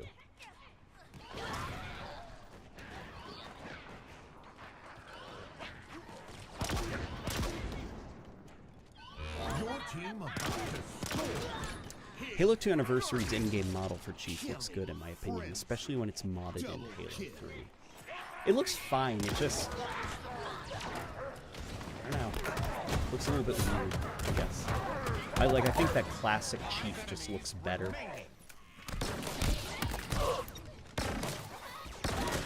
Right over there, that's that. I know it's unrelated to Halo, but I wonder if and when the next Battlefront will be, and if it's going to be another reboot. Man, I don't think we're going to see a Battlefront game for a while, unfortunately. Battlefront's just like a... It's the unfortunate reality of, like, Battlefront was just this little, like, passion project that was done very cheaply, and because it was done very cheaply, the scale was insanely impressive. And it was done cheaply by people who understood exactly what they were trying to make. And what they were trying to make was a Battlefield clone. And we grew up with that, and we love it, and because of that, there is now very important cultural significance behind it, and investors and, like, executives, they see that cultural investment, and so they go about trying to fuel off the nostalgia for Battlefront in the wrong way, which is, like, bloat it up, give it a crazy budget, huge production value, which ultimately means you can't do as impressive things because everything will take longer to make. So it's like, it looks photorealistic, but it doesn't have nearly as much variety, modularity, or scale as, like, the original Battlefront games. And now, you know, recently, they tried to kind of, like, capitalize on just, okay, here's a refresh of those old Battlefront games you like. But again, it's like, you know, get it done fast, very, very fast. Just get it out the door. And no, you will not have the resources to ensure that it is a relatively free experience. We want it out now. It's like the same thing that, unfortunately, you know, the MCC faced. If you guys remember Halo Reach, when that came to the MCC, the PC port was terrible. It didn't have graphics options, you couldn't rebind more than 2 keys to a single action. It didn't even have support for going above 60 FPS. So, you know, if you're running at, you know, if you have, like, a monitor that is, like, 144 or something like that, it's like, sucks to be you, your game's gonna look kind of weird and stuttery because of that. And then for Halo Combat Evolved, again, it was a terrible PC port that even retroactively made the Xbox version of Combat Evolved buggier. And then, you know, the Halo 2 port to PC for the MCC, that was like a disaster. Remember, matchmaking was broken because all you had to do was shoot at the floor and you damaged, like, everybody on the server. It's just, unfortunately, it's like these things are ported by just a handful of people who are dramatically understaffed. And then when QA presents the bug report of here's all the bugs that we found, quality assurance is then like, you don't have any more time. Ship it. Ship it. And it's just this laundry list of really, really scary bugs that aren't going to be fixed.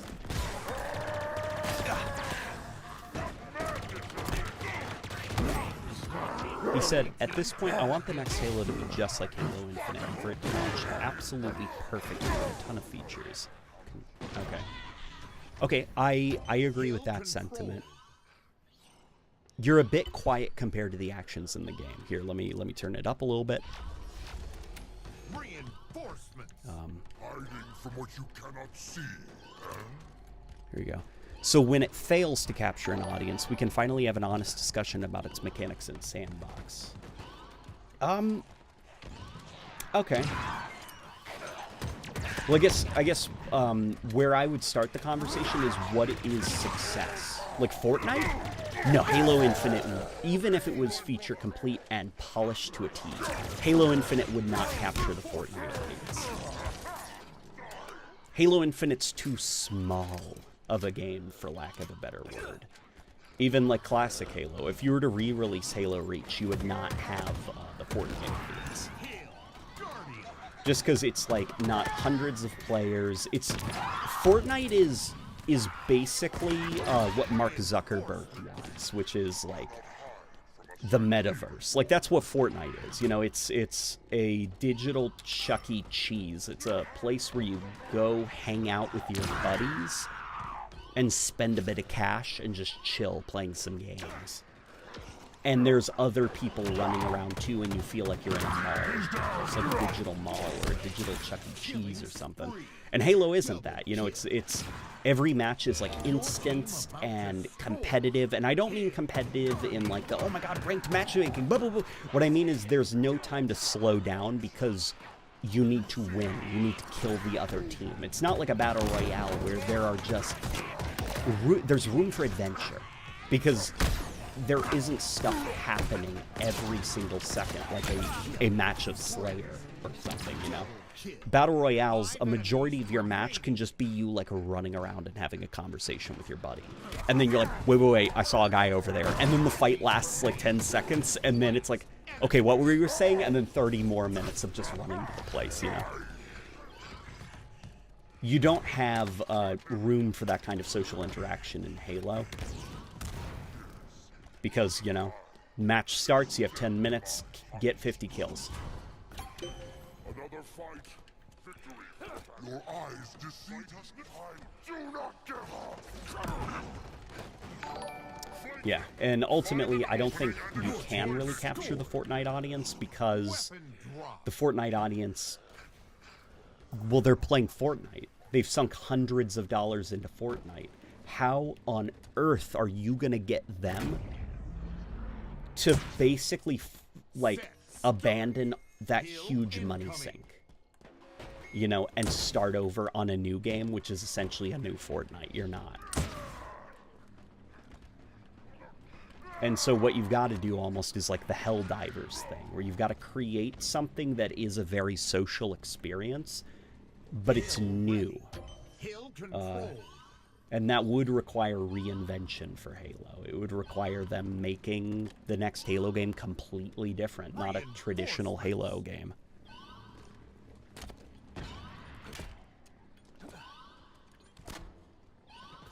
Late Night, if you had to write an ending for Master Chief, how would you write it? Would it be a Noble Six Last Stand? No, I would never kill the Master Chief. Master Chief should not die, nor should Master Chief retire. None of those are very Master Chief-like to me. I've actually already talked about this, I think years ago, though. Like years ago, and it's an opinion I still have, which is Master Chief, the way that his ending would be handled is it would be like the cowboy riding off into the sunset with his work done. Like, you know, the town is saved, the villain has been defeated, and so he just rides off into the sunset. Probably in search of another adventure. Nobody knows. That's the way that I would handle Master Chief. So it would be like, you know, Halo 3 basically was almost like the perfect ending for the Master Chief. Just put him in space. He's getting into his cryopod, implying that there might be more adventures. And if the series never does, then that's okay, because your imagination still imagines, you know, I wonder what Chief's going to do next. That's how I would handle Master Chief. Don't give him a finale, you know? Just let him ride off into the sunset.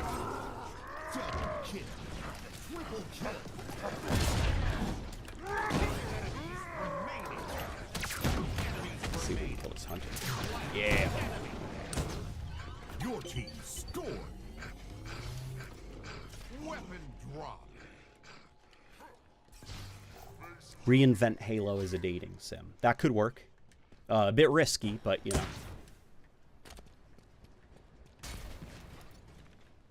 Set start.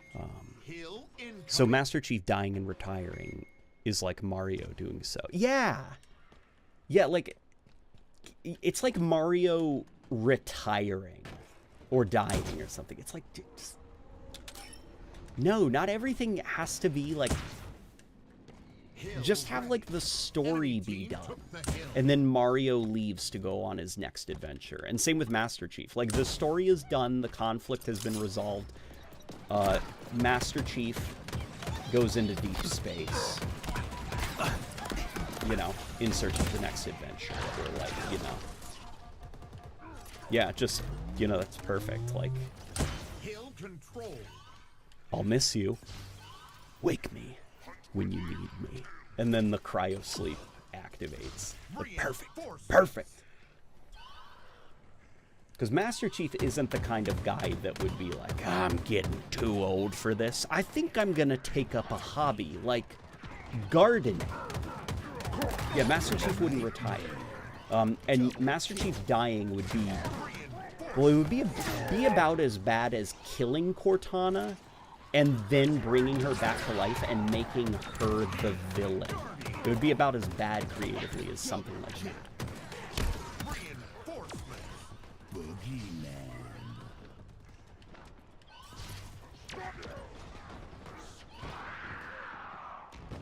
Johnson was 78 when he died. He was still dead. Yeah, man, people in Halo universe live forever. Maybe instead of walking away, he gets put back in cryo. I worry that him being put back in cryo would be... Like, unfortunately, Halo 3 has already done that. So I resist putting him back in cryo because it's like, Halo 3 already did that. So there's got to be something else.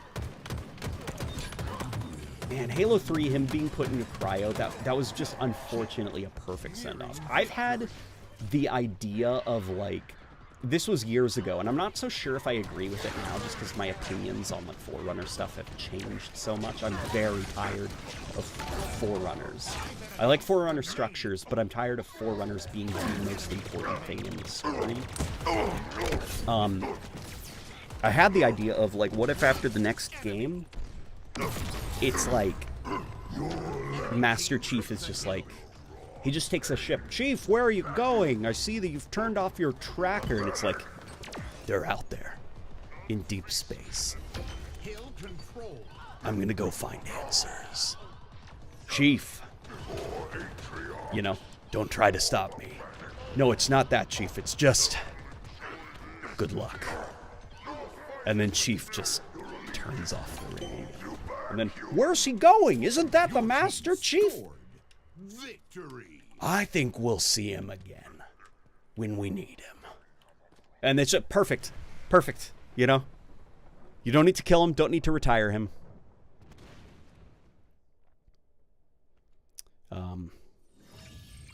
That's the issue Star Wars is facing. No characters can just be done and go do something else. They always have to show back up in other projects. Well, you don't have to kill a character or make them retire to make them done. You just can write stories without them, you know? Like, it's like, in the real world, like, retirement is the end of your working life, you know, or, like, death means, you know, like, a story doesn't operate like reality. Like, just because a person is still alive doesn't mean that they need to be the main focus of the series going forward. They can just be alive doing something somewhere, and the story isn't about them anymore. You don't have to, like dig a grave for them and stuff stuff their 7-foot-tall armored body into that grave for it to be, look, he's dead now. That's how you know his story's done. You know, or like, look, he's behind the desk, like, he's behind like his desk at home, and he's like, crocheting. He's retired. His story's done. Like, you don't have to make it like that. Just don't make stories about him going forward. You don't have to kill him or make him retire.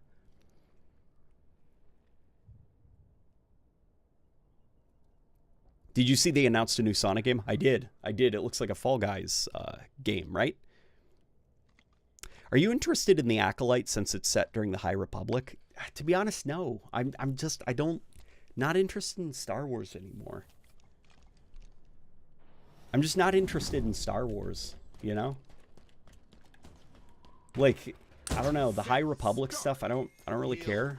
I don't really care about that era of Star Wars.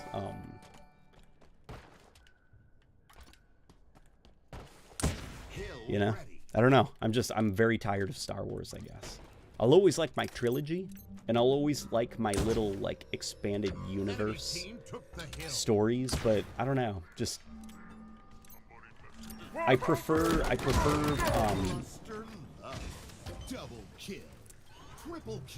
don't know.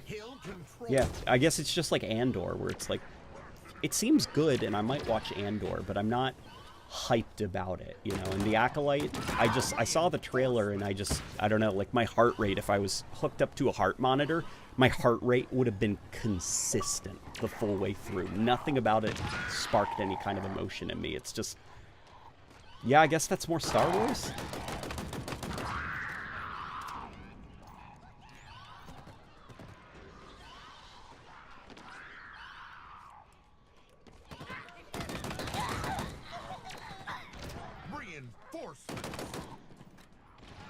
You know, Marathon was announced last May. I wonder where it is now.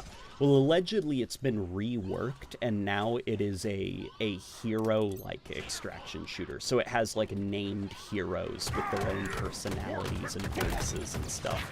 So it's not like Destiny or the typical Bungie game where you get to make your character. You have to play as a pre-defined character. And that's what they've reworked it into. Unless you count Halo 3's legendary post-credit scene. Halo 3's legendary post-credit scene. What was that in response to? That was in response to me saying he doesn't need to be physically dead for his story to be over. Well, that's kind of Halo 3's legendary ending, I think, was exactly that, where it's just Chief goes into sleep, starts floating towards a weird Forerunner planet. Oh well, guess that goofball's gonna have more adventures. Like, it's the perfect send-off, you know? Enemy team took the hill. Stop now.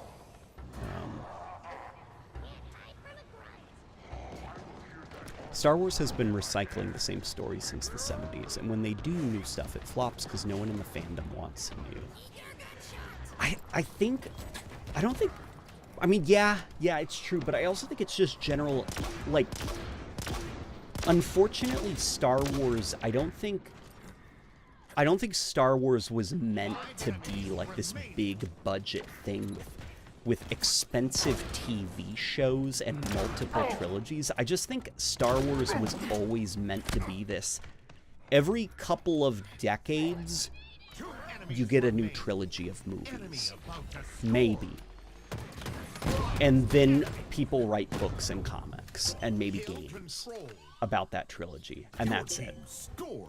Like, Star Wars was never like we've The Force Awakens, and then a story about the guys who stole the Death Star plans, and now we've got like 5 to 7 different TV shows, all with the same actors, and like you're gonna get like just like all this stuff in radio drama, blah blah blah. Like, Star Wars was never meant to be like that. It's almost more of just like the trilogy acts as a template for just a couple of like small things, like smaller things like video games, some novels, maybe young adult novel series, you know, and stuff. Like, unfortunately, like, Star Wars is just, what's a lot of fun about Star Wars is like the Force and the lightsabers, and you go to the theaters to see that. The world building stuff, like I don't want to watch Star Wars world building, you know? That's not really what Star Wars is. I want to read Star Wars world building. That's what world building Star Wars is to me, is it's the books and stuff. Because like if you take Star Wars too seriously, I think in a visual medium, then I think you just end up kind of like ruining the magic of the Star Wars universe. Because Star Wars is very fantasy-like, I guess. It would be like, Camino is so badass, and I'd love to read about Camino and what happens. I never want a show set in Camino, going in detail visually with actors about what people do in Camino and how the finances work and how they're able to make clones. I never want that, because you're going to ruin the magic of Camino. For some reason, the written word doesn't dilute the magic for me in the way that, like, visual stuff does. Running riot. Grand slam. Double kill. Grand slam. Double kill. What do you think about unnatural extensions of old childhood franchises? Halo, Star Wars, Arkham, etc. The idea a good franchise can't be. Well, it's interesting you say Arkham, because I think of all franchises that are kind of like, unfortunately, very guilty of that. Terminator. Terminator would be the big one, where that is a franchise that is long past its prime. Maybe arguably should never have been a franchise that just refuses to be okay with, like, being Terminator 1 and 2, and that's it. You know, every couple of years, they keep trying to make a new one, and it never, ever, ever works. Because it's just like, that's not what Terminator is, you know? Terminator's story is too simple.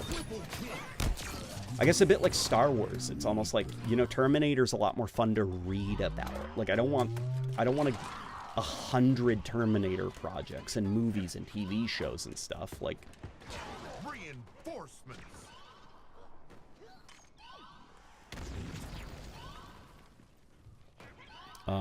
it's funny you say that, because Andor is Star Wars world building, and it's so well written and acted, it makes it intriguing. Andor is the good exception.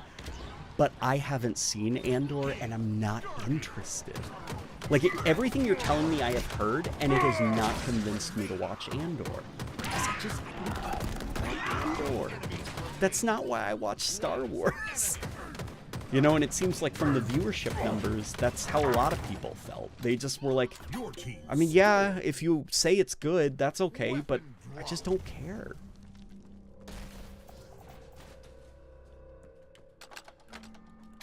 Like, I'm glad the people who watched Andor liked Andor, but I'm not surprised that not a lot of people watched Andor, you know?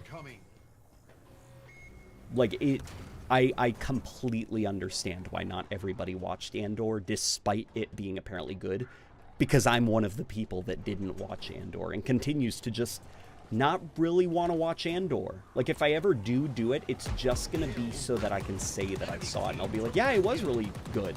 Still isn't really what I watch Star Wars for, you know? Oh boy, can't wait to see Bungie bank on nostalgia by adding the security officer, Durandal, Tycho, Leela, Bernhard Strauss, and Admiral Fear as heroes. I don't even think they're going to do that. They're probably going to make, like, original characters, and judging by the way that Destiny has gone, I don't have faith modern Bungie will be able to write, like, good, compelling, fun characters. Like, I think the Marathon reboot is going to be full of really obnoxious people.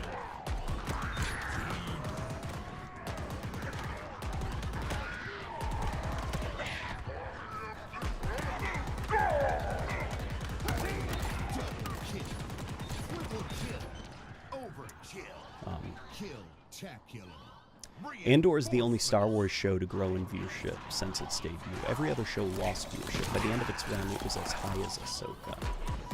See, unfortunately, if that was the case, there wouldn't be talk about Andor as this failure. You know, if Andor was the thing that saved Disney Plus, I guess like the investor talk and the comments about from Disney about Andor's performance, like you wouldn't have. It seems like it's one of those things where it's just the fans who call it a success, but behind the scenes, the financial aspect of it, like how much it actually made, doesn't seem to have translated into a success. Enemy team took the hill. Clone Wars and Andor have been the best stuff in recent years. See, Clone Wars is another thing where it's just like, I don't care. I don't care about the Clone Wars. Like, I like the Clone Wars era. I don't care for the Clone Wars show, I guess. Enemy about to score. 2 enemies remain. Last enemy. You know, I really like Star Wars, but I don't like Star Wars so much that I'm willing to commit 40 to 50 hours of my life watching an era of Star Wars in depth. You know?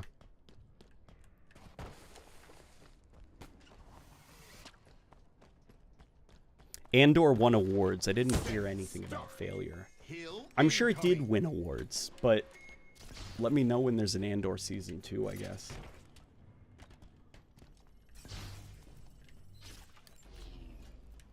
Unfortunately, awards don't translate to success. They ought to have. But, you know, for Disney, it's about, you know, how many people have signed up to Disney Plus to watch it, how many people are, you know, maintaining their Disney Plus accounts to watch it. Would people be interested in a season 2? And it's, you know, as far as Star Wars is concerned, I don't think Andor is, you know, like, oh my god, the tale that enraptured a whole generation. Andor. You know? It's just kind of like Star Wars world building for the adults. Nobody else really cares. That's probably why they're trying to work on the next Star Wars trilogy. Just because, like, these Disney Plus shows, unfortunately, they're a bit of a money pit right now. Which is ultimately the trap for a lot of streaming services, which is you're, like, operating kind of at a loss, trying to kind of pump out show after show after show, get them done quickly, We've got more content, please don't unsubscribe. We'll give you anything you want. What would you say is your favorite recent media of Star Wars? Oh man, my favorite recent media of Star Wars. Probably Jedi Fallen Order. That was really good. I haven't gotten a chance to really sink my teeth into the new one yet, but it just came out on Game Pass, and I played the opening of it, and it was so awesome. It was so cool seeing Coruscant, like in like modern visual fidelity.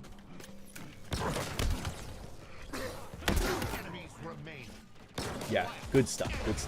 I'd love a modern game set in the Clone Wars. Your team scored. Andor was on rough ground already, being a character not many people liked / knew about from that one spin-off movie. I enjoyed its differences from the other Star Wars shows, which felt very samey. Yeah, that seems to be the strength of Andor for the Star Wars fans, is they do like that it's very different from Star Wars. And I do appreciate that. Unfortunately, because it's very different for Star Wars, I and a lot of other people just were not very interested in it. If Andor was like a book or a novel, I would maybe be more interested in it. But as like a show, I just like, I don't know, there's other things that I would rather watch. Yeah, it really is like, just my preferred way of doing Star Wars is you release a trilogy and that sets the groundwork for a lot of like material around it. Not shows. I'm done watching Star Wars. You know, I've already watched this trilogy. What I want are books to read. What I want are video games to play. Like I don't want to watch more Star Wars.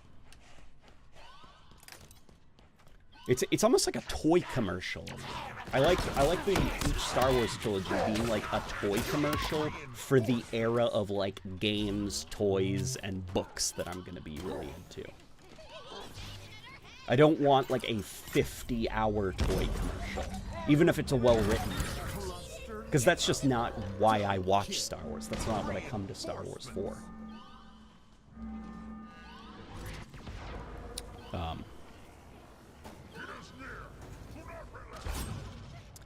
We all know that Kyle Katarn's the real Rogue One. That's another thing also is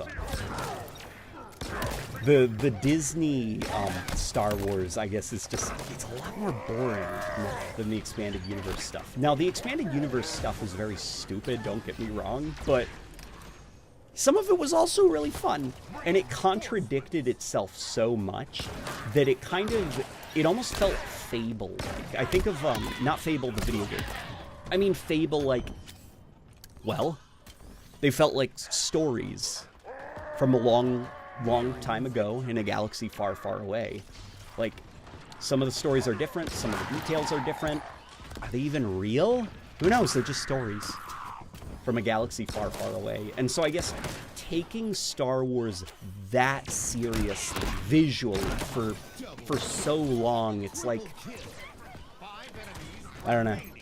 Maybe I'm still holding on to some of, like, my childhood wonder, like that little bit of, like, naivete about, like, the Star Wars world feeling so much bigger than they actually are because of the imagination I injected into them by playing with my Star Wars toys. But that's just, like, my comfortable spot with Star Wars. I don't want to be too into the franchise. Your team scored victory.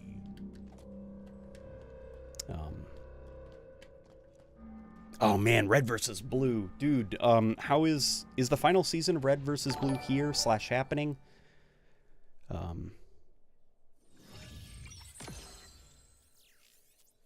Personally, I'm just tired of this weird Disney version of the OG trilogy aesthetic. Even Acolyte is how many years in the past and it looks samey. Unfortunately, that's just like Star Wars. You know, if you look at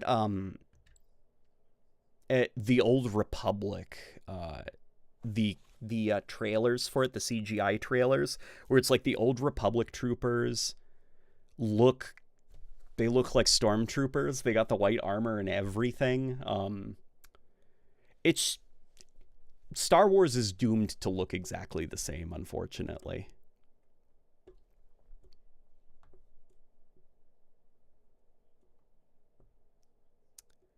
It's not a season, it's more of a Red versus Blue movie. Got it. Sony's stock has gone down. Their stock has gone down. That's interesting.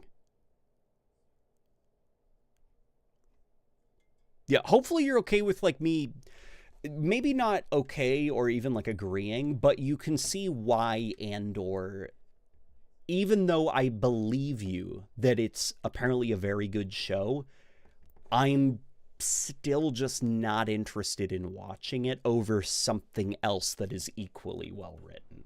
Even though I like Star Wars, it's just because, you know. Firefight. Hopefully you can be like, okay, yeah, I guess I kind of get it. You don't take Star Wars quite as seriously as I do. Like, seeing it that way, that I'm more of like a casual Star Wars fan. Like, I don't care too much about the keeping up to date on the lore. Like, in my head, I still retain a lot of knowledge about the clones from a book that I read in middle school. And that book is expanded universe stuff, and even probably by Star Wars standards, it was very out of date. But for me, in my head, that kind of lines up with what I saw in the prequel trilogy movies, and I prefer that over, like, the lore established by the Clone Wars show. So in my brain, I hang on to, like, my little world of the Clone Wars that I grew up with.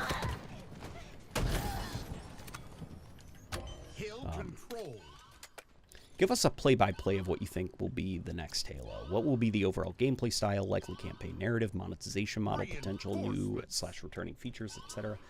I'm assuming that the next Halo game is going to be something that is very online focused, very player interconnectivity focused.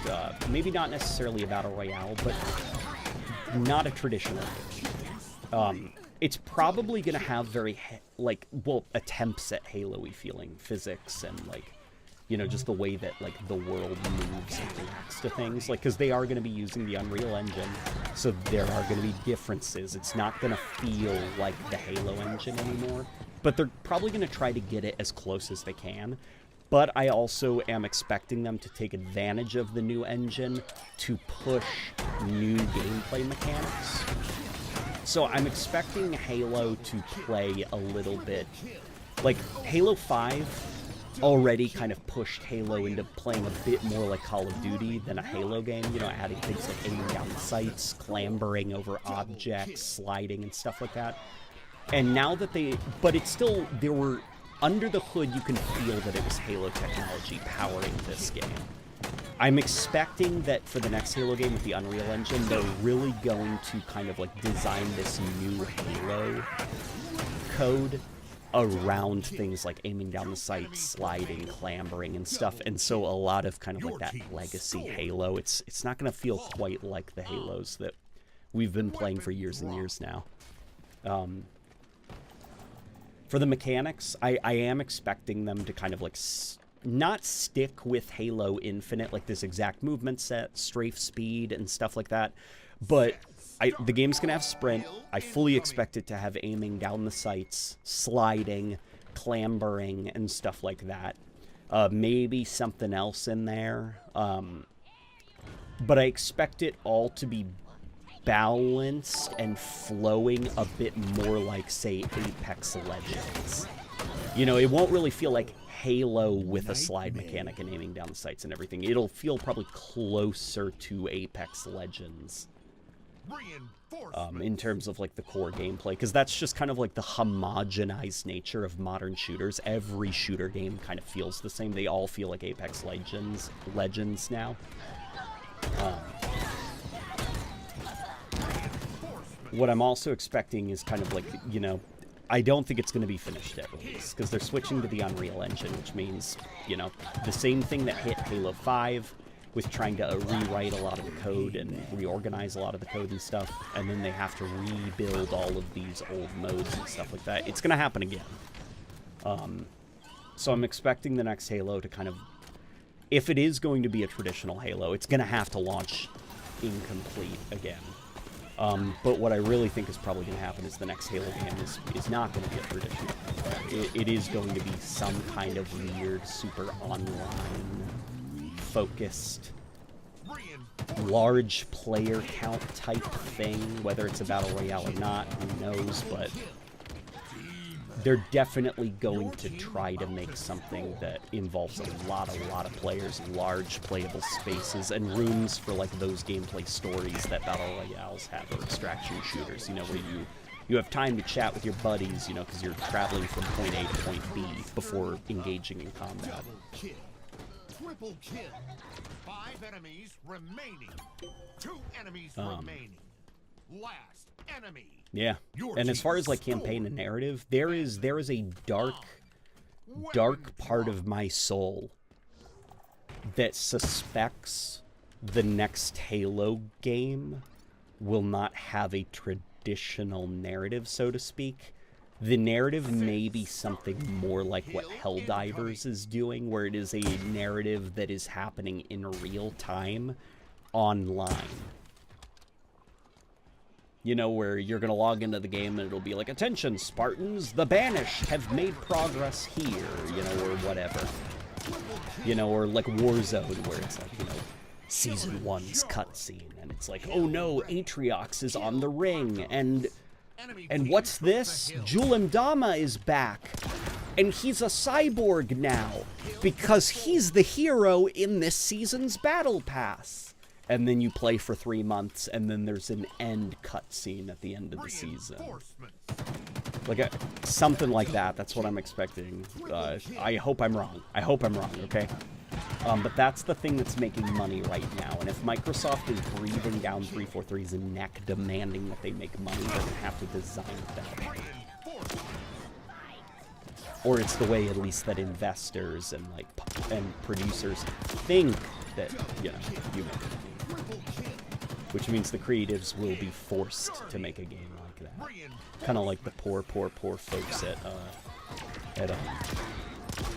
Arcane, Austin, that were forced, like, to make Redfall, because you had a bunch of stuffy suits or people who worked in the mobile games industry and know nothing about, like, video game development, and they're like, no, trust us, this live service shit, battle pass shit, microtransaction shit, you'll be raking in the dough, just do it, and then they leave and the game fails. And then they go to the next studio and they're like, yeah, we've worked on the monetization system for like all these successful mobile games, and look at all these AAA games. You know, conveniently leaving out the failures of the AAA games. I've read that that's a problem, actually, is you've got a lot of people coming over to consoles from the mobile game market, and their ideas for monetization and business don't translate into console games, but the producers and the investors listen to them because they made so much money on Candy Crush. He designed the monetization system for Candy Crush. We should listen to him. Thunderstorm. Yeah. Weapon drop.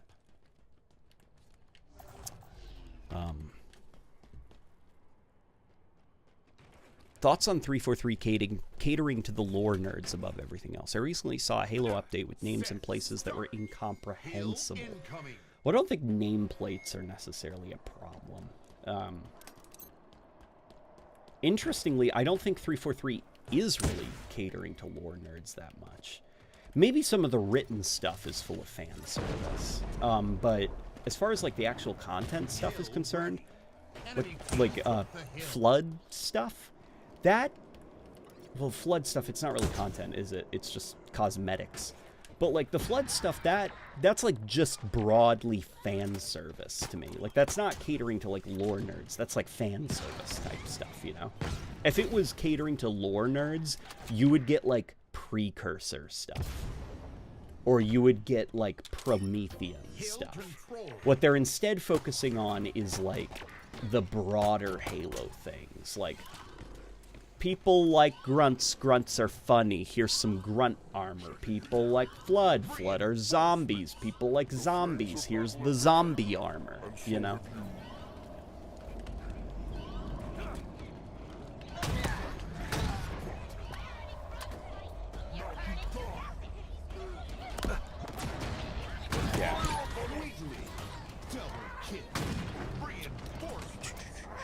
As for the monetization model of the next Halo game, it's hard to say, because I think that we're starting to approach a transitionary period for in-game monetization. Kind of like how Battlefront, you know, the loot box kind of like bubble burst with EA's Battlefront 2. I mean, part of the reason that like all these games got away from loot boxes was also not just because like gamers were mad. It was also because of like legal issues, where it was like very, very likely that loot boxes might become illegal, or, you know, be registered as gambling. So everyone just changed to this battle pass system. It's hard to say, but I feel like maybe not like outrage, like calling, you know, United States Congress people to ban loot boxes, but definitely I think of like Suicide Squad, where it was like, I don't think I've ever seen anti-marketing before until Suicide Squad, where it's like they showed off like battle passes and like a gear score and cosmetics, and it turned people off. It was the opposite of marketing. It was anti-marketing. Less people were interested in Suicide Squad after seeing that. And so I think we're starting to see a lot of that, where it's just like apathy, like at best apathy, at worst hostility towards battle passes and cosmetics and stuff like that. So I think that we're going to we're on the precipice of the next thing that's gonna ruin gaming, the next monetization model that sucks. I guess in that instance, it's hard to take original risky directions when you have investors trying to force you to follow the money-making leaders. Yeah. You know, it sucks, right? It is hard to take risks. Because it's like, you know, if you're, unfortunately, like, you know, you're going to convince, like, the the fat cat at Wall Street, you know, the guy who's like who has invested and made millions off of like Nvidia or like Tesla or like whatever stocks, and then he invests in like your game company, and you're like, I want to make this niche little immersive sim. We're expecting to sell under 1 million copies, but that's okay because the immersive sim is a very niche genre. He's gonna like laugh you out of the room and then go find somebody to jam a battle pass into the next Call of Duty, you know? Like it's a tough crowd. I've heard the stories about what it's like to pitch ideas to these higher ups, and it's all they're saying is like, you know, look at what Fortnite's doing. Are you gonna bring us that? Like, why should we give you like $25 million if you're only gonna bring us in an estimated $5 million profit, you know? If you're only gonna make $30 million off the game. Like, no. Get microtransactions in there, make something that's more popular, and it's like, that's why so many AAA game developers are just like forming their own indie studios and trying to work with small teams. Because it's just AAA gaming, it's very, very hard to be creative. And unfortunately, in order to be creative in a AAA gaming space now, it seems like you have to fail. Because like Prey 2017, that game was like a flop. That game rocks. It's so good. It's so good. But it was a financial flop. And the head of Arcane Austin had to resign following that game's release because it flopped so damn hard. And there's a lot of games throughout history. Some of our favorite games, some of like the biggest cult classics, they were flops. And like studios got shuttered because they were flops. And it's like, it seems like that seems to be just like, you have to make a mistake that costs your game development studio in order to make a good game now. Because if you're focusing solely on like creativity and passion and not really on like monetization or reaching a wide audience, like your game's not going to do well. Doesn't that suck?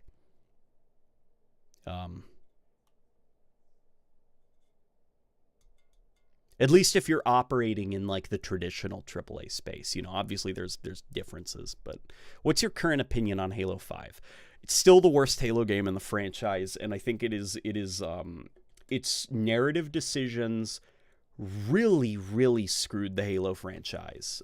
Making Cortana the villain was the worst. It was a worse idea than killing her. Making Cortana the villain. Yeah, it's the worst game in the franchise, easily the worst story, I think. Just not a very good Halo game.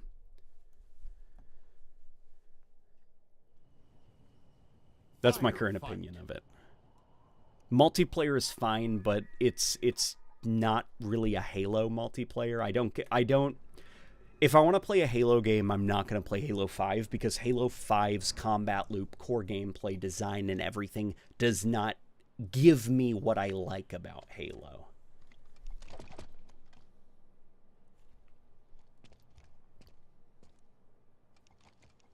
Yeah, those are my current opinions on Halo 5. Certainly a fine game, but not a very good Halo game, and I think easily the worst of the mainline Halo games. Triple kill.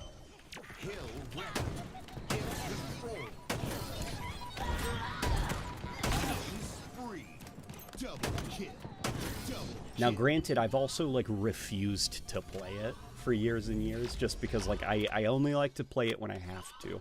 Because I just don't enjoy it. And so there is probably like a lot of just like emotional negativity, like irrational, like I hate you Halo 5, you ruined my life. like that kind of like a melodrama. I'm probably going to play the campaign again and try to approach it with a fresh perspective.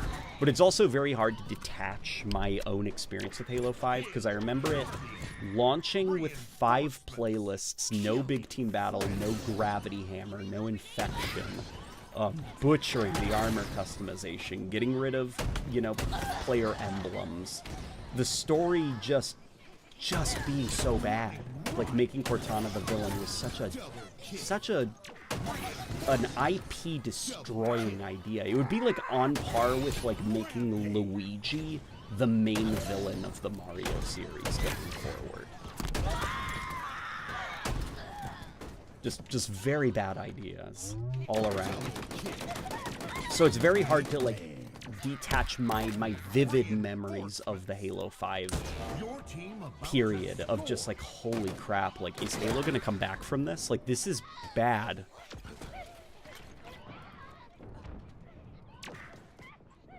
Yeah, and Halo Infinite's campaign was a step in the right direction, I do think. I just think, unfortunately, a lot of the things Halo is struggling with currently still is it's the echoes, the ripples of what Halo 5 did. And it's probably, I think Halo Infinite set the franchise up to be okay going forward. Like, Halo Infinite's campaign is rough in a couple areas, but at the end of it, things are okay now, I think. Chief isn't Sad Boy Master Chief. It's not, you know, Cortana is mad or sad or dying or whatever, and everyone's miserable and sad, and Forerunners this, and the great lost history of the lies of the didact of the Gene Song precursor librarian. Like, thankfully we're done with that. And like the endless, just going forward, we're going to focus on them, and we're not going to keep analyzing the Forerunner stuff going forward. Master Chief has the Blue Lady back, even if not the same Blue Lady, a Blue Lady back. And Fernando is a fun little character, so hopefully going forward, you know. Nobody will do it, but I feel the most positively received monetization system would be one that only allows players to both buy and earn cosmetics, but also distinguishes between the two. Yeah, I guess. So in my opinion, I think that, in my opinion, I miss map packs. I miss season passes. You buy a season pass and then you get a map pack, which is like, hey, in May, freaking 4 multiplayer maps are dropping at the same time, and they're all high quality, and they get their own dedicated playlist, and I miss those days. I miss those days, God. Even if those playlists become ghost towns a year later, I don't care, because at least it's not microtransactions. At least the game is content complete and, like, kind of unmolested by the business model, you know, because the business models have wormed their way into the core design of games to such a deep level that it's hard to tell where, oh, this was designed for me versus, oh, this was designed to make money, you know? And it's like all the various roads, like it's very hard, you know, like the challenge system of Halo Infinite. It's not like Reach's challenge system. It was designed to get you more engaged with the game so that hopefully you look at the store a little bit longer, you know. Yeah, all roads lead back to monetization now because it's so deeply baked into so many. It's almost like a weed in a garden, you know, where it's just like, oh my God, they're everywhere.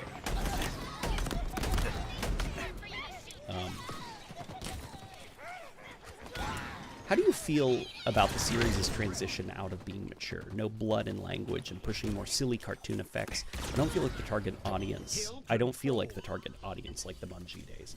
That's because you're not, unfortunately. I definitely miss, like, Halo being, you know, a little bit, not gritty. Halo was never gritty, but, you know, kind of like not quite like Doom, but there is a little bit of like a blood comedy, you know, like you're just like shooting up characters and it's just like blood everywhere, like the walls, the floor, the ceiling's painted with comical amounts of blood, like Combat Evolved, you know. And then also a lot of fun, like, not gore. I don't think Halo was ever gory, but the fun body horror campy violence of the flood. Like a lot of that stuff you can't really get with a teen rating. Because I think teen rating, it's really, really, really hard to get things like gibbing of humanoid characters. I can't remember. There's like a weird list. Jeremy Cook also told me about like some of the weird hoops they had to jump through with blood in Halo Wars 2's DLC because of the teen rating. Yeah, there's a lot of restrictions that you don't have. Now that doesn't necessarily mean that, like, you know, Halo has to be rated M, absolutely. You know, and in order to be rated M, Halo should up the gore, you know, if standards have changed for what makes a T game and M game and stuff, but I do think that there was more room for, like, even, you know, comedy, because you could get more cuss words, and I mean, I sound like a jackass saying cuss word unironically, but, like, you think of, like, Johnson and how much, like, he swore in Combat Evolved, especially if you were playing on the higher difficulties and stuff, you know, and even Halo 2. And it's like, you can't really get, like, that level of comedy anymore if you're doing rated T for teen, because obviously you don't want your game to be too potty-mouthed.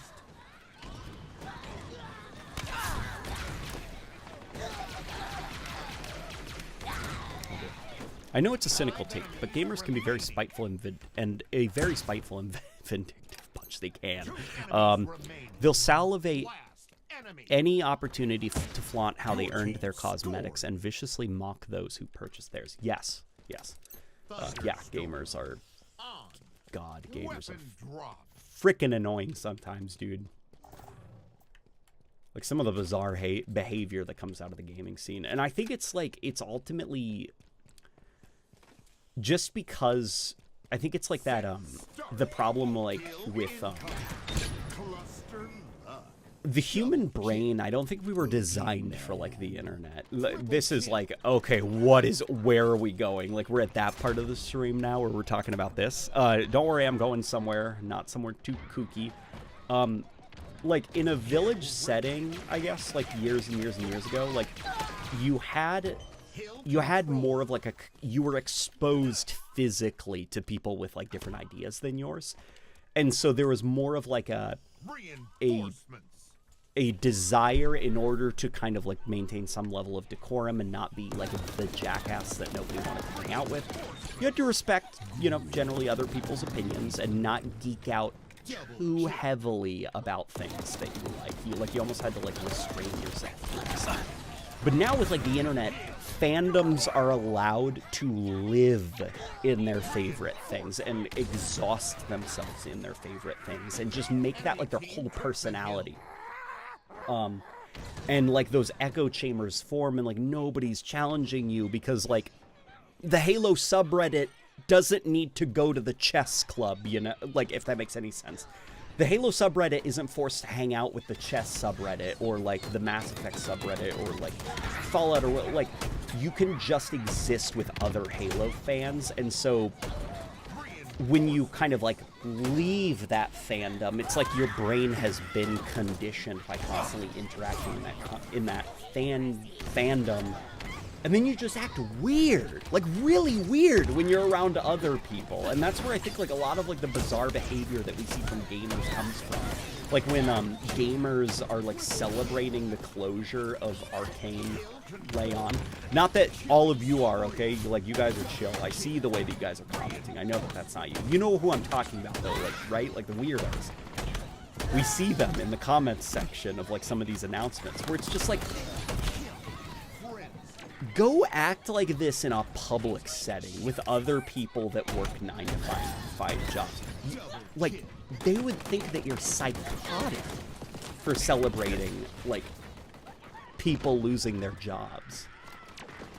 And I think it's just like the chronic online-ness, you know, and being in your own echo chamber and in your own fandoms that makes the gamers act in this bizarre, antisocial, weird way. Like, our brains just, we weren't designed to live like this, to consistently live in our own fandoms, I guess. Does that make sense?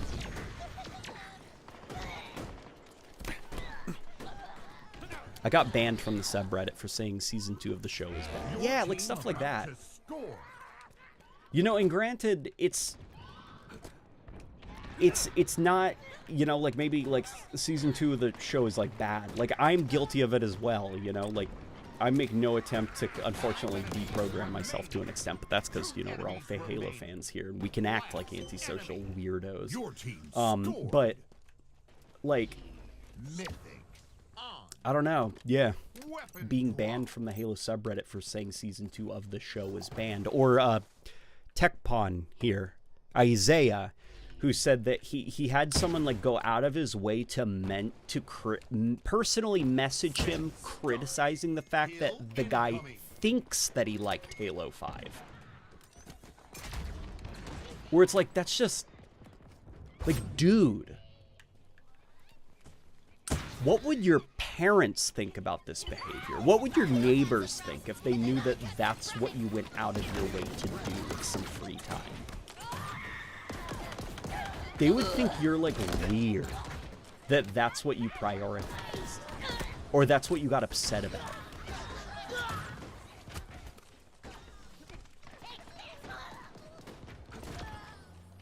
Kill control.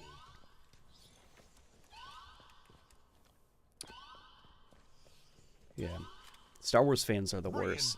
I don't even think it's just Star Wars fans. You know, like, Star Wars fans are definitely, like, rough, but I think that's just because Star Wars has a huge following, gigantic following. And so the loudness is louder. No, the volume is louder. I think a lot of fans suffer from it. Like, the Halo community. Even like have you ever just like poked your head into the Payday subreddit to see what's going on there? It's bad. It's bad in there right now. You know, and like granted, like Payday 3 doesn't seem to be doing too well, but it's also like Payday.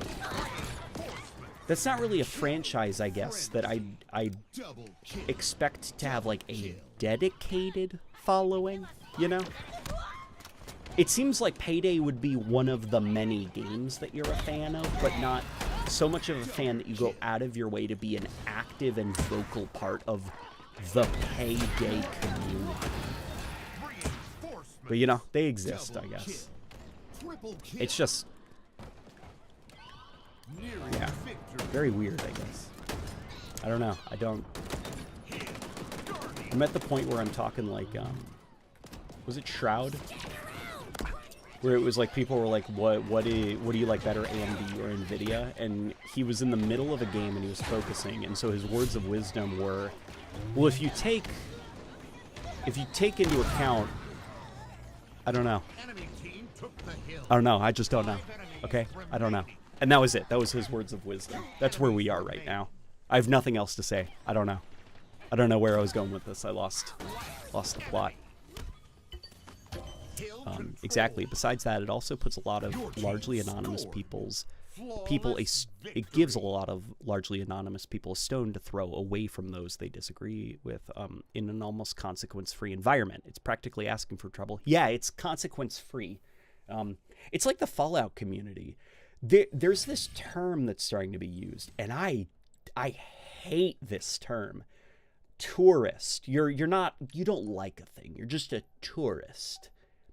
I hate that so much. And it's for the people that are learning about Fallout for the first time because they're watching the Fallout show, and the Fallout show is introducing them now to this series, and they're like, dude, Fallout's awesome. I really like Fallout. I want to get into the games and stuff. And it's like, shut up, tourist. The Fallout show isn't real Fallout.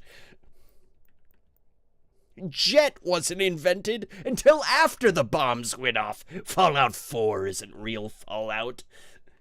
Where it's just like that bizarre stuff where, like, you don't make Fallout more appealing by acting like that. You come across as a raving lunatic that people should avoid.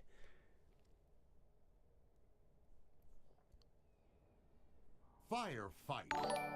Yeah, there was this there's this guy, I'll say his name, Synthetic Man, who showed up in my recommendations, and he made, like, I checked out, like, it was like this, like, bizarrely annoying, aggravating thumbnail, and I watched the video for like 5 minutes, and I was like, yep, this is, like, it's the kind of guy that will make a 4-hour-long video about why The Last Jedi killed Star Wars. It's like that kind of vibes, where it's just like, oh my god, who cares, dude?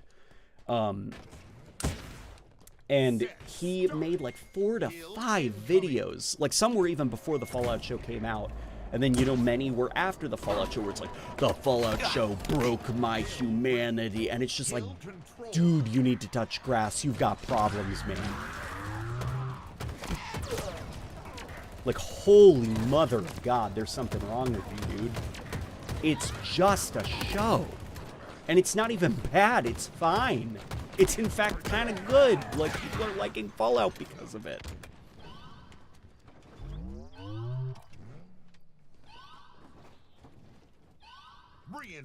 Love how all the interesting stuff in Halo happens in the books now. Microsoft doesn't deserve Halo or the game studios they own.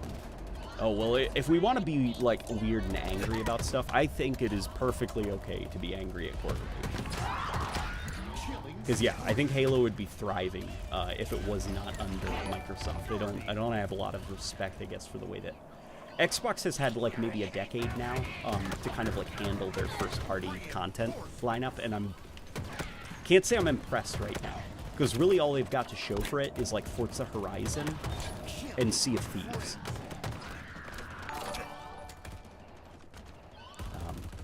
Tourist is the latest term the internet has turned from a word with a meaning to a synonym for a person I hate and disagree with. It's also tiresome. It really is. It really, really is. Double kill. Triple kill. Your team about to score. Yeah, man, yeah.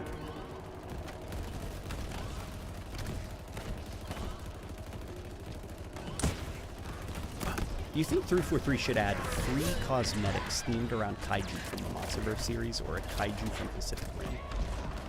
I mean, 343 could add anything that they want. It's up to them to secure these kind of, like, these brand deals, and I don't think they're going to do that. The only crossover brand deal that 343 has done was Rainbow Six Siege, and the best thing they could do was add a little charm of a sledgehammer to your gun. And that was it. So if that says anything about, you know, the status of their resources, I don't think they have the resources to do kaiju stuff. Nonetheless, Godzilla stuff.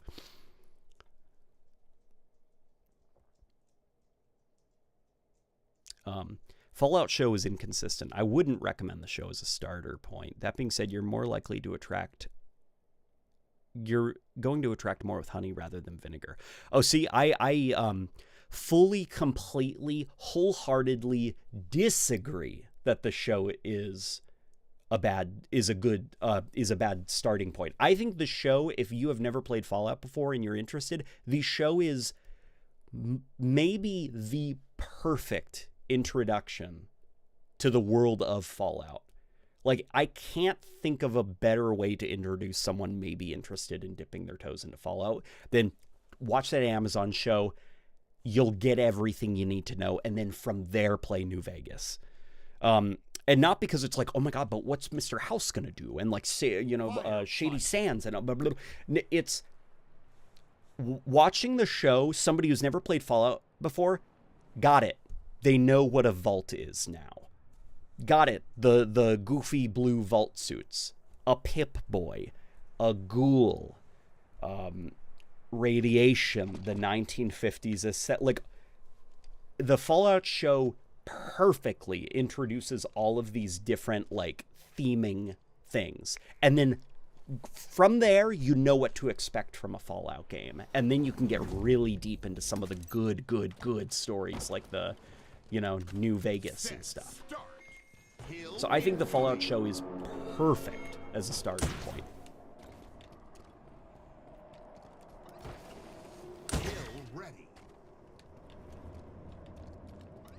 Hayabusa was a crossover item. It was Ninja Gaiden, right?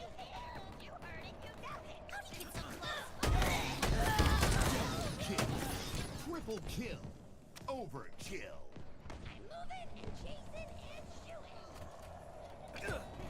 I'd say Fallout 3 is the best introductory point. It explains just enough to play the game and get immersed, but doesn't over-explain anything. Well, see, what I'm thinking about is people who don't really play games and don't know what Fallout is. You're not going to get them to like Fallout by making them play a kind of janky game from 2008? They're probably going to be more open to the idea of Fallout by watching the show. You know? Because that's something they can watch. Like, it's TV. It's already a medium they're familiar with. Like, there's people that are getting into gaming right now so that they can play Fallout because they watched the Fallout show and they liked the world. And now they want to see what the hell the games are about. So they're getting Steam Decks, they're getting themselves some Xboxes or PlayStations so that they can try Fallout. And that's because the show was a good starting point. That's my dog, he's behind me. Remember, it's not about the game. It's not about the gamers. It's about the plebeians. It's about those who don't play the games.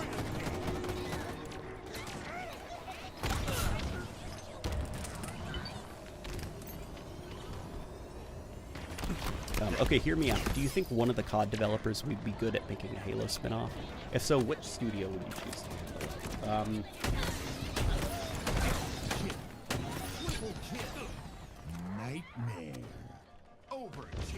Maybe Treyarch. They're not my favorite Call of Duty studio. They're not my favorite Call of Duty studio, but I think that the things that I dislike about Treyarch in Call of Duty, mainly the kind of like wacky, like goofy, overly colorful, like not very realistic stuff, like that could actually translate well into Halo, I think. I'd be worried about the art direction because I think Treyarch games are generally pretty ugly looking. But at least from a gameplay front, I think, like, Halo's not, you know, a very realistic game, and I think Treyarch might get that, though, I don't know, Treyarch, they seem very, very fixated the last couple of years on, like, press RB and LB, hey guys, we're Overwatch, let's have superpowers, like, they seem very focused on that kind of stuff. I don't know, where Infinity Ward, they're a lot more, they try to focus more on, like, realism and kind of, like, simulational stuff. And Halo does have a lot of simulational stuff. Maybe not like in terms of like the guns, but in terms of like the world simulation and AI actors running around and things exploding and the debris moving around and causing chaos. And I'd be worried that Infinity Ward would get too hyper-fixated on like the gun stuff. And you'd lose a bit of that, like, no, you don't, you know, like, Halo guns are not the deepest things in the world. They do one thing and they do that one thing very well. So I don't know. Maybe you get Treyarch to design the guns for the game, specifically the weapons sandbox, and then you get Infinity Ward to kind of handle the like the mechanical aspect of the game. Like, you'd almost have to combine the strengths of the two different studios. My brother in Christ, Black Ops 3 still holds up to this day. No, Black Ops 3 does not. When it released, it looked like Bad Company 2 running at medium settings, and it looks even uglier today.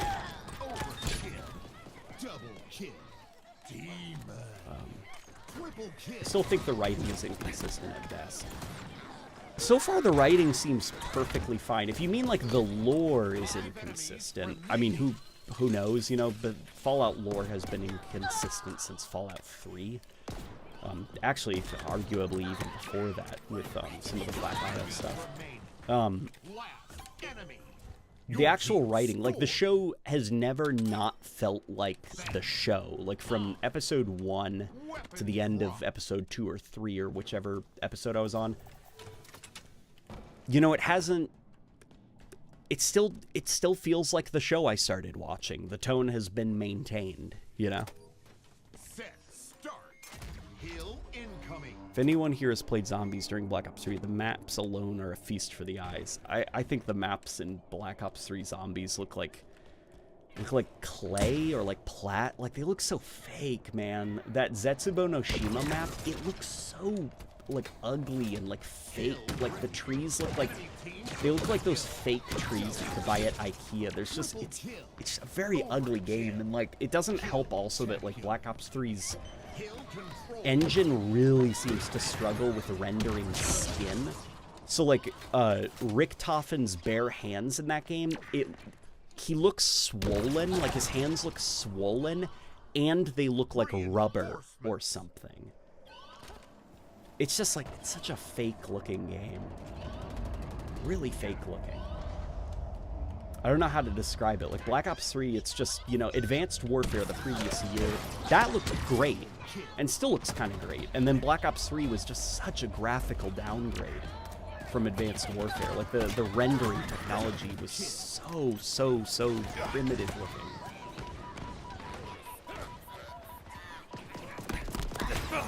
The Fallout show is absolutely laser focused on targeting people who've never played nor heard of Fallout. Yep, exactly.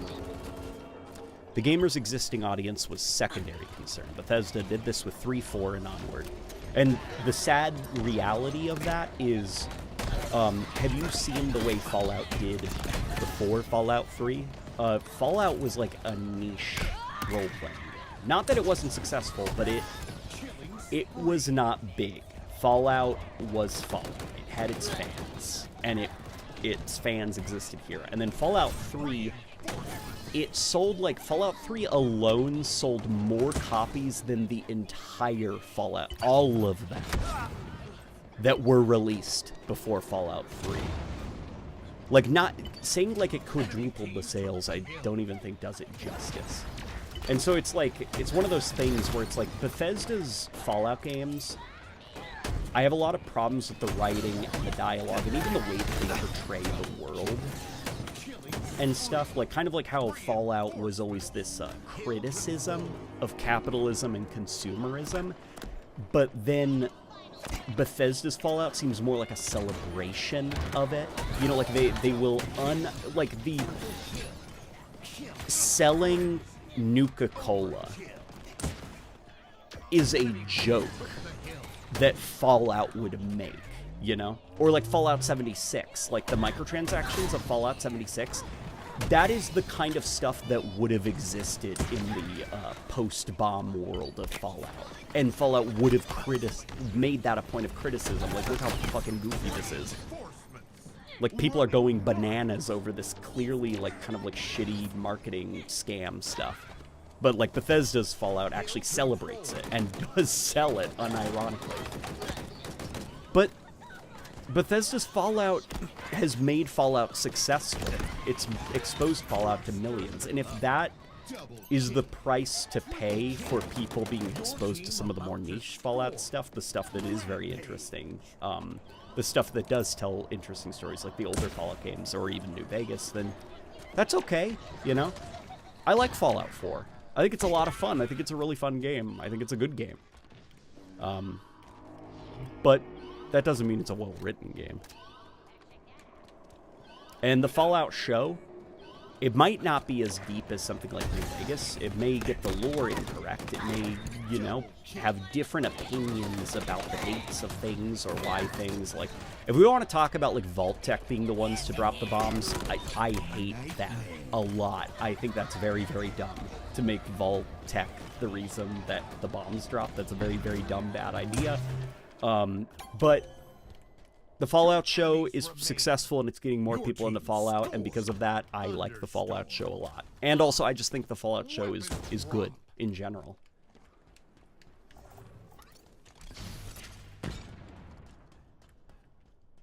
To a certain extent, I think the Fallout show is telling that you can extract fairly reliable praise through surface-level fan service. Sounds, visuals, game mechanics, comment, player habits, memes, etc. Yeah. Like, the Fallout show isn't groundbreaking, it's not deep, but it's very, very, it's a very good production. Very good production. It does feel like a Fallout show, whereas the Halo show did not feel like a Halo show. And I can see why people who have never played Fallout before like the Fallout show and are now getting into Fallout. Because the Fallout show is genuinely a fun watch. Its world is so bizarre and weird. And it captures its world so beautifully, whereas the Halo show didn't do a very good job of making an interesting sci-fi world that you wanted to get lost into.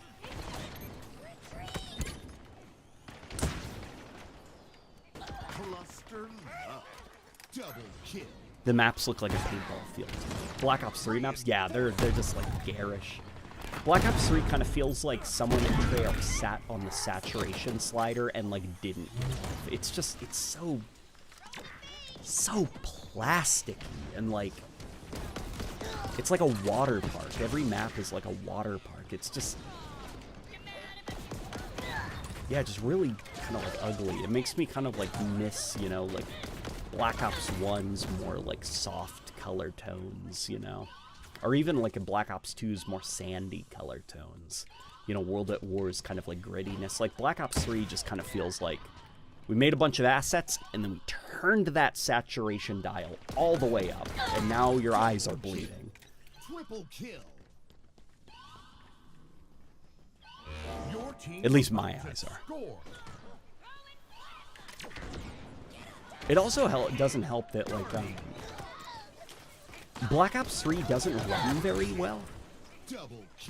Like, it's got a lot of, like, weird micro stuttering and, like, frame pacing issues. It's especially bad in, like, the zombies mode, where, I think Gorod Krovi's probably the worst of it, where it's, like, from room to room to room, your game will freeze for a microsecond. Because it's just, like, the memory... The way that that specific Treyarch version of the Call of Duty engine was designed, it just struggled so much. It was just so weirdly optimized, and it made for a very, like, poor-feeling gameplay experience coming off of Advanced Warfare, which was a lot more streamlined. There's this, like,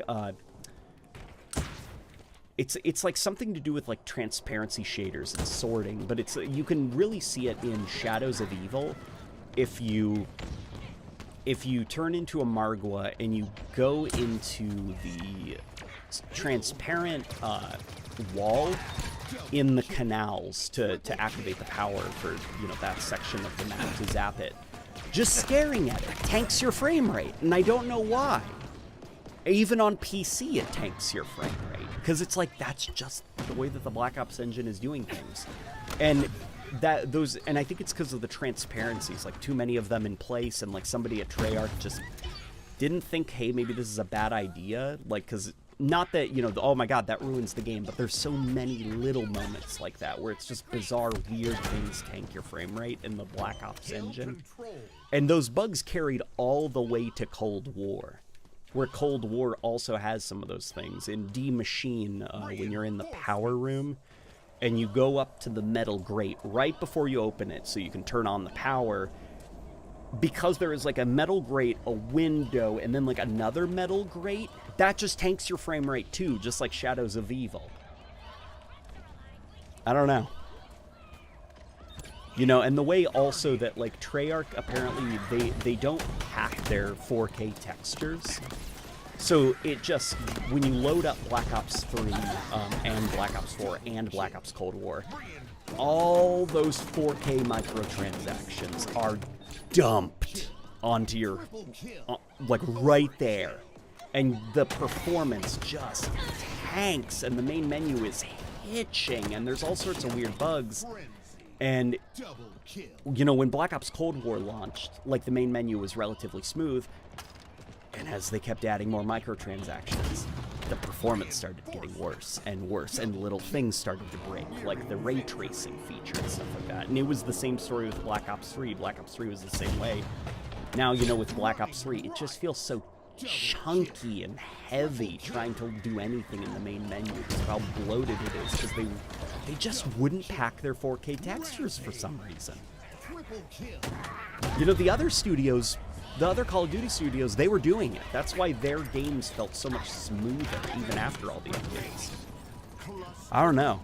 I am excited to see the new Treyarch Call of Duty game because apparently they're being moved over to the Warzone game engine, which, you know, Warzone has all of its issues, but by comparison, it's a lot more optimized than the Black Ops branch of the Call of Duty engine. And it'll be interesting to see Treyarch, I guess, with like a clean slate, so to speak. Like, they don't have like all that tech debt built up from, like, you know, the Black Ops engine.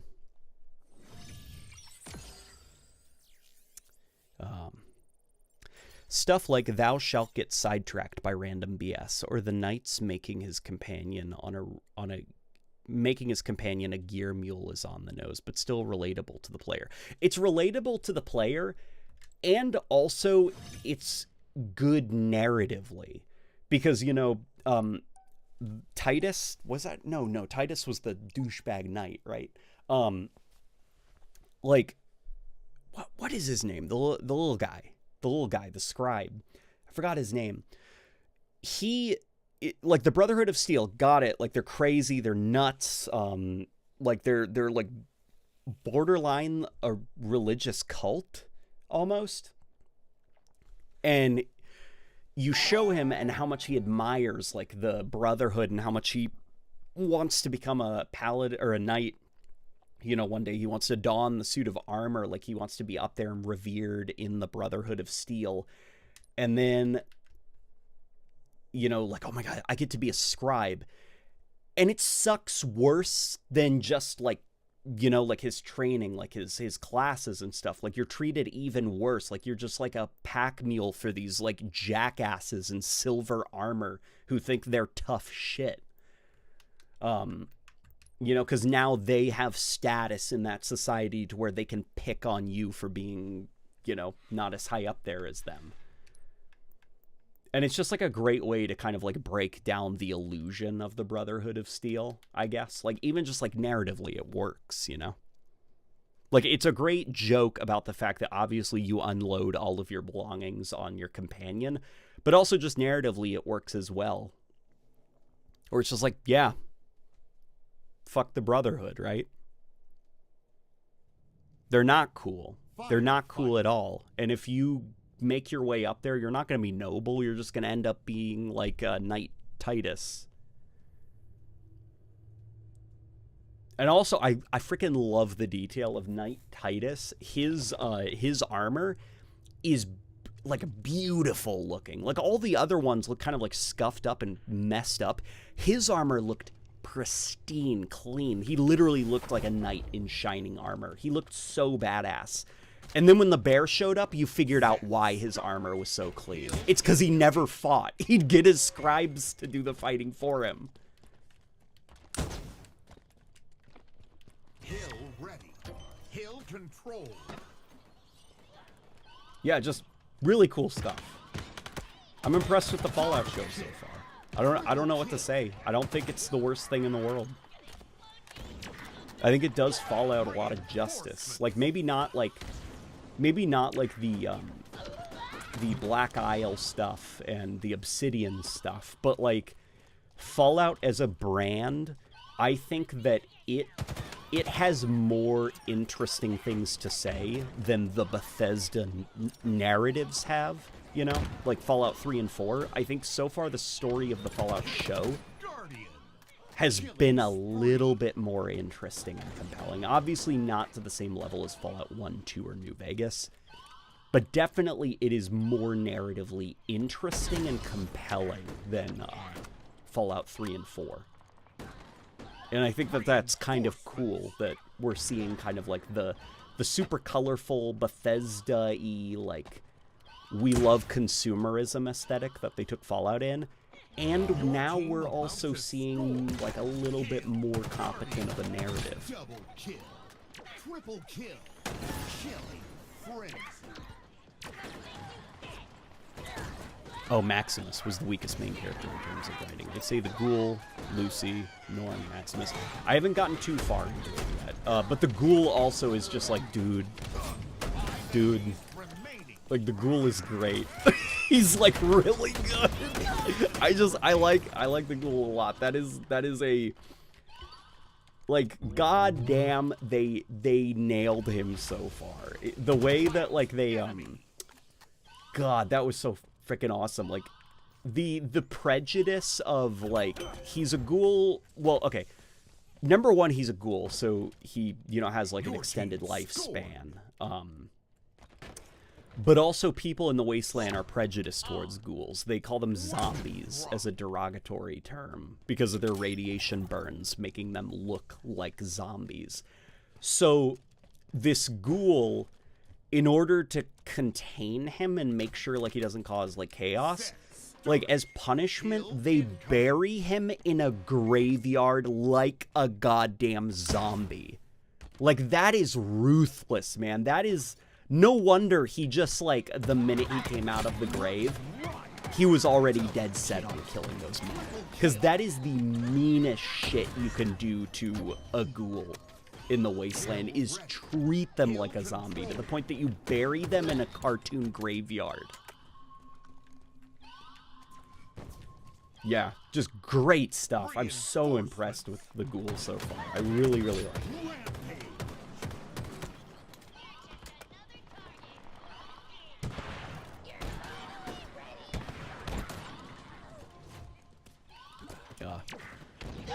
Laughing my ass off, I joined to hear about Halo and we're talking about Fallout. Yeah, I know, right? Well, if that says anything about the state of Halo, we're talking about the Fallout shit.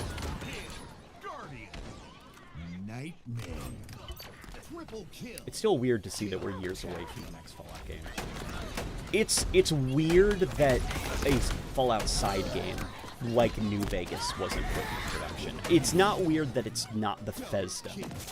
You know, because Bethesda, like, their RPGs take an extraordinarily long time to make. There's no way in hell they could have made a Fallout game alongside Starfield, alongside the next Elder Scrolls. Like, it's just, their games take way too long. And especially, and not that they take long to make is a bad thing, okay? Please, like, if that's how long Bethesda needs to make their RPGs, then please keep making them at that pace. Because I would prefer that than, like, Bethesda games actually, like, regressing. You know, and a lot of people can say that, like, Starfield has, like, problems. Scope isn't necessarily a problem that Starfield has. Like, I think it's, like, the pacing of Starfield the most. And once the mod tools are released for Starfield, I have a feeling we're going to start seeing some really cool stuff. And that's the stuff that I do like about those Bethesda games, is Bethesda generally always releases a pretty good world simulation. It's almost like, releasing, like, the I guess this is a weird analogy because, you know, I'm not an expert, but it's like, you know, Warhammer figurines. Like, Bethesda is essentially releasing the box set, and now it's up to you to paint them and customize them however you want. And it's only possible, your creativity and the fun and the experiences that you're having and the memories you're forming, because Bethesda released that box for you. And that box was competent, you know, and it was full of great-looking figures. I guess that's the way that I look at Bethesda RPGs, where it's like, even the weaker ones, like Fallout, or even the weaker ones, such as, you know, recently released Starfield. Starfield is a great space-themed box of unpainted figures. And and I can't wait for the modders to get a hold of it. I just hope Elder Scrolls 6 isn't like Starfield. I certainly hope that Elder Scrolls 6, I guess, is a little bit less broken up in instance, you know, because I think that's really like the big problem with Starfield is it's the instance. You know, if the creation engine genuinely couldn't handle like interplanetary travel, then I don't know if that's how they should have done it, you know. And I don't think that the procedural generation was the best thing to hang the game on. Because it's not exactly like No Man's Sky. No Man's Sky actually worked quite well with procedural generation because it went the Minecraft route where the entire world you can deform it.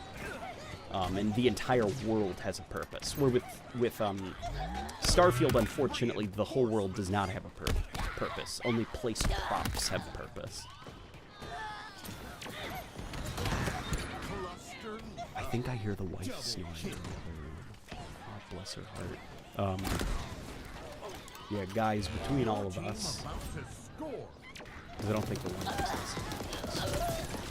listening. You know, Rebecca's going through a hard time right now. It's not easy.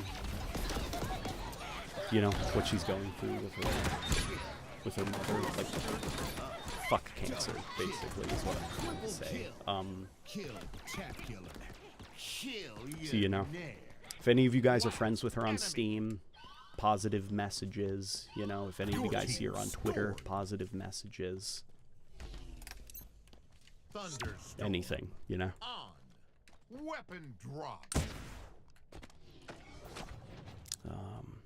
Makes me confident that we can get a decent Doom show. Marry some niche Easter eggs and design aspects, impractically hidden secrets, chain gunners being the worst, and put Jack Reacher's actor through it. Dude, Jack Reacher, he's become like the Halo show. If Halo were to be rebooted and they'd make another Halo show, or, you know, in my opinion, what it should be, which is a movie, the Jack Reacher guy, that's gotta be Master Chief in live action. No hate to Pablo Schreiber, but holy crap. Jack Reacher, that is some Master Chief energy there.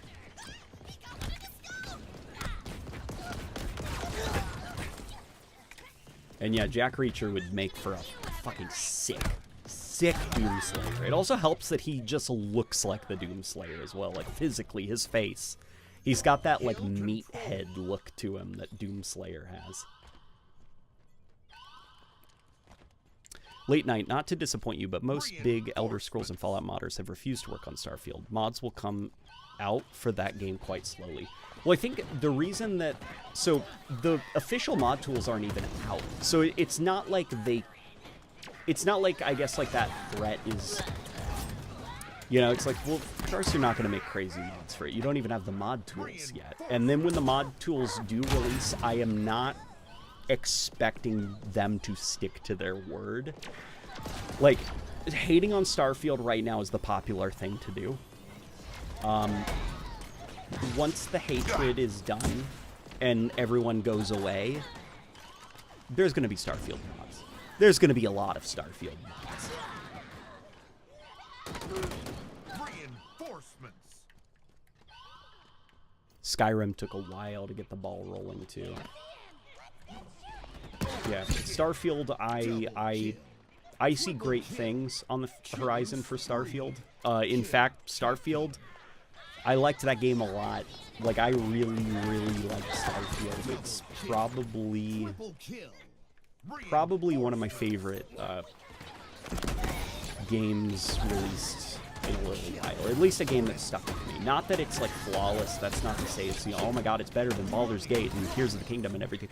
It just spoke to me because it did everything right. I really like sci-fi stuff. I really like NASA punk. I really like Bethesda style RPGs. So NASA punk Bethesda style RPG, it's got problems. It's got a lot of problems, but dude, it did everything correct, like, that I needed in a video game.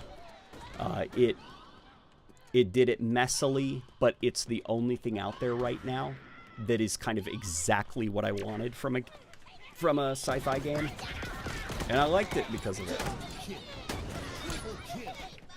Now I just can't wait for the modders to work whenever the mod tools do release. People still like those games. I don't think as many people liked Starfield. I think plenty of people liked Starfield. I think a lot of people liked Starfield. Starfield was on like the top of the Xbox charts for an extremely long time. I think the crazy Fallout boom recently is the only thing that's kind of knocked it off. I think the internet loudness kind of makes people forget that, like, you know, the angry video game essays are not the majority of people, because most people that play video games are not so into video games that they're going to talk about it online to other people. They're just going to play the video games that they like, you know? It's a minority that actively engages in the gaming community. Incoming.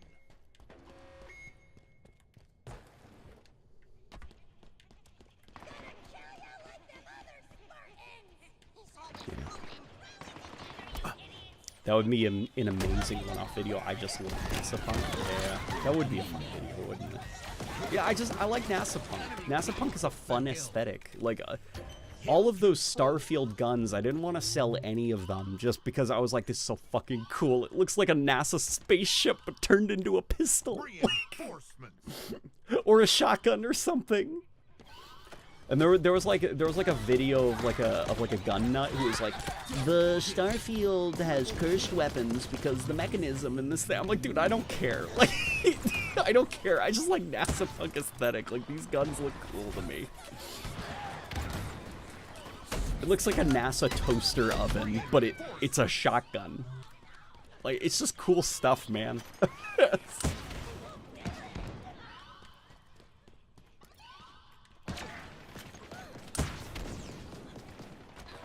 I always preferred Starfield style of sci-fi,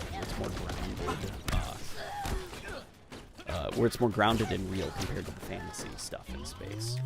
Yeah, as I've gotten older, NASA Punk is an aesthetic that I was first introduced to NASA Punk, I think, in Interstellar, and then from there, the movie Moon I saw, and that movie was fucking beautiful. And then I finally got around to seeing 2001: Space Odyssey, and I was like, oh guys, NASA Punk is a really cool art style for sci-fi. It's a cool art style. Since Doom Guy is his great-great-grandson, you can have Reacher's actor portray DJ Blazkowicz from Wolfenstein, pure demon Nazi slaughtering for the win. You could do that, couldn't you? Yeah, if they the Fallout show has showed, you know, Andrew, the Fallout show has showed me that, like, these crazy Bethesda stories, I do think they can work if they're campy enough. If they take the campiness seriously.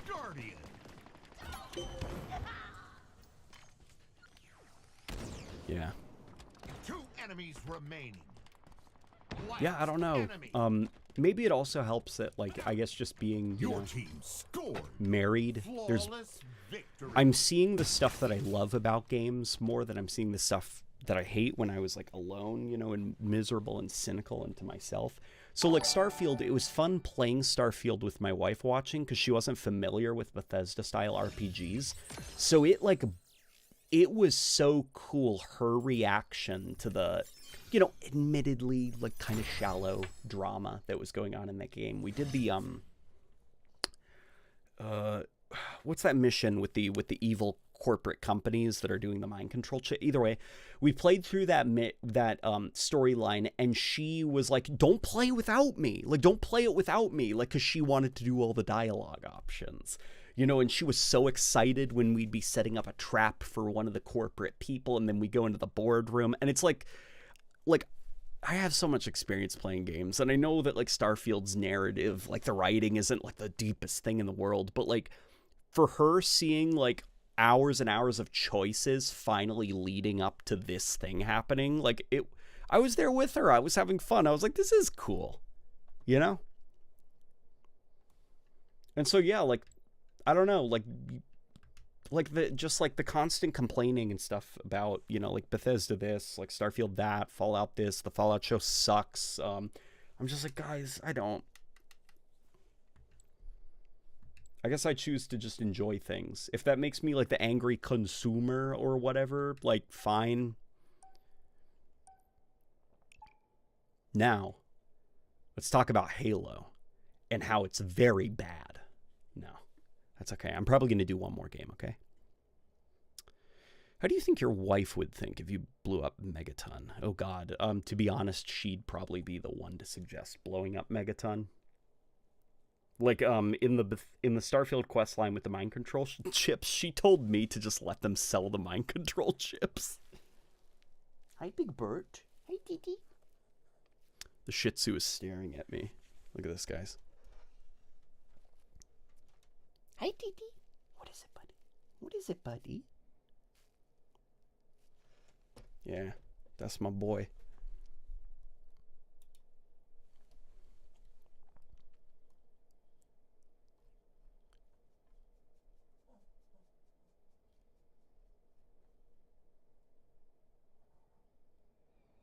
People can't enjoy shit anymore. Well, I think also it's a bigger symptom of, like, people aren't happy anymore. You know, like, depression's on the rise. People are generally kind of, like, unhappy. And I think, like, the chronic online problems exacerbate a lot of the depression. And people just get miserable. They get hyper-focused on, like, the misery and the negativity and the criticism. And you fall into this, like... You know you're okay, I guess, that things are alright if something is, like, bad. But it doesn't make you angry, I guess. You know, to where you can just be like, oof, that wasn't great. And then you move on.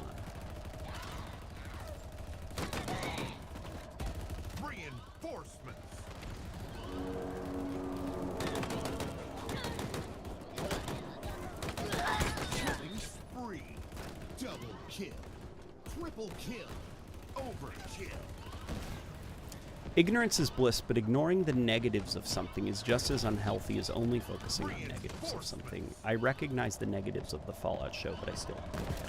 Yeah, it's kind of like that.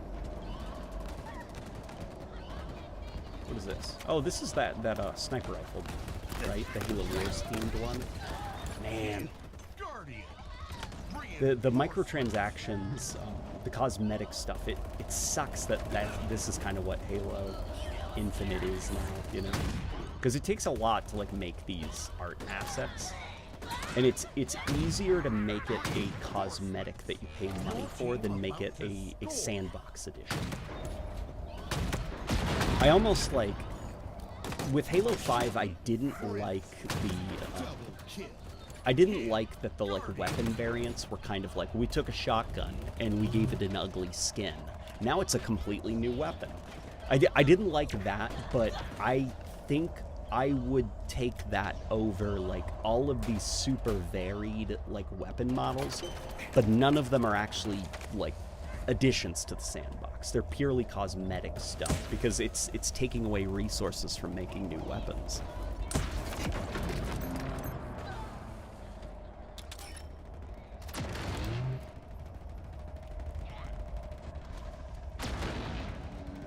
I had a similar experience with Skyrim. Lots of people say Morrowind was better because of the story, but that elaborate story just made me appreciate Skyrim's simpler quests and characters.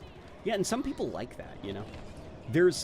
Sometimes you're, like, where you are currently just in life means that, like, you can't get into something deeper like Morrowind. Like, you don't have the brain capacity because stuff is happening in your real life, you know? So what you need is, you can really only enjoy something simpler. You know, and right now, the wife and I, like, with what's going on, you know, with her mom, my mother-in-law, like, I could start a New Vegas playthrough. But I don't have the time right now. I don't have the brain power for it right now. Like, there is drama happening right now in the real world. So what I need is something shallow, like Fallout 4. And so I'm playing Fallout 4 and I'm really enjoying myself. And you know what? I'm doing it on the Steam Deck, which I just got, and I don't know how to mod the Steam Deck. So it's a vanilla Fallout 4 playthrough, and I'm having a very good time. A cool scene idea for when Doomguy returns to Earth and finds his family plus Daisy dead. An emulation of the John Wick basement scene of Doomguy smashing down a wall near face. Revealing a gun case, yes! Oh my god, Andrew, yes, yes, yes, yes! I can see it in my brain! And then... and the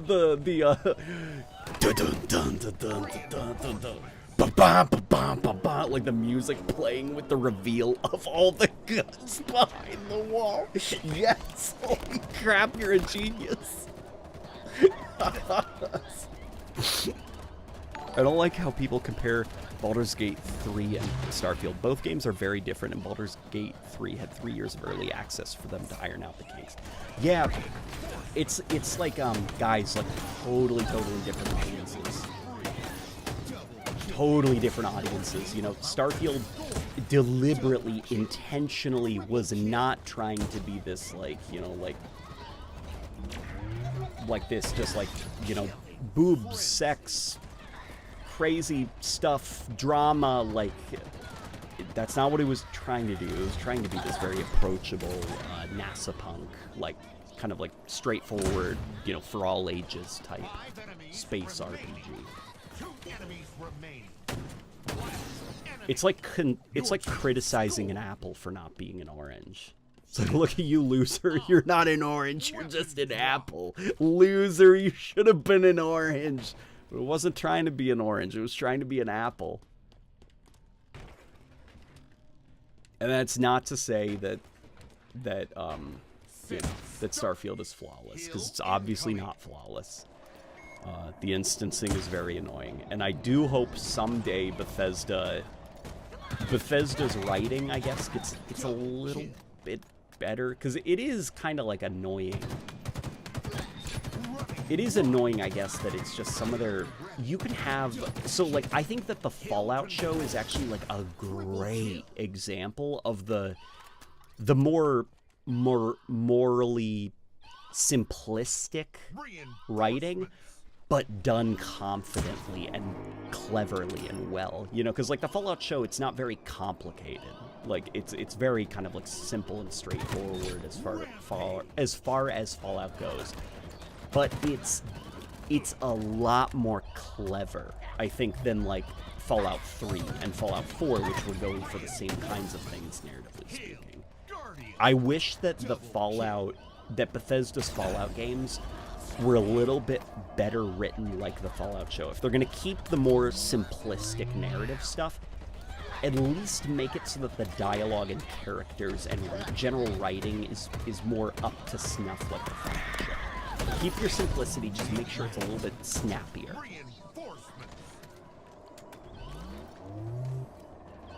I just miss when people could go, that wasn't the best game or movie or whatever, but I had fun. Yeah. It's like, unfortunately, video essays kind of like broke the internet. And I say that as like somebody who also was part of the entourage of people who had to complain about the very important issue of they redesigned the Green Man in Halo, and that means Halo is dead. Back in, what was it, 2017, 2016? I forgot when I made that initially, but it's like, God. I just don't have the energy for that kind of stuff anymore. Damn, my Shih Tzu is making so many sounds. Just living is so loud for Shih Tzus. He's like licking his ear, or like scratching his ear, and I can just hear all this of him like, just like, I can't reach it. Weapon drop. I have a very short snout. Breathing is a little bit harder. They are so adorable, man, Shih Tzus. Set start. Hill incoming. I've got my final tomorrow. My final tomorrow. Wish me luck. Good luck. We just helped, Rebecca and I helped our friend, with her finals recently. She, was putting off, something she had to write until the last day, and she came over, and man, she got it done, and we are so proud of her. Because she was just gonna, like, fail. She was not okay with failing. She was having, like, a breakdown, but that's what she was gonna do because she didn't think she could do it. I'm proud of her. Video essays ruined proper criticism. You could say that. Because it also, like, video essays, like, create kind of like a world where it's like, this is the most important thing in the world.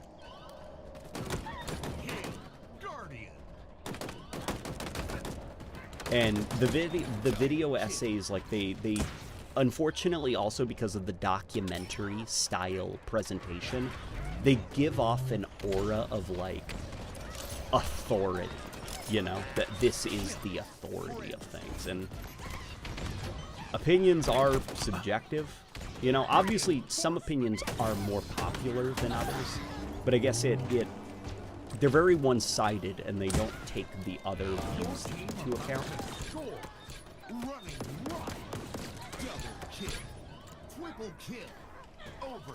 And I don't know. It's just maybe it's just me, but like, did you guys ever get to that point where you see like why X died, why X failed, the death of a game, death of this thing failed, Bethesda doesn't understand Fallout, like these things that are just like hyper negative, like, you know, like, and you just get so tired. Just so tired.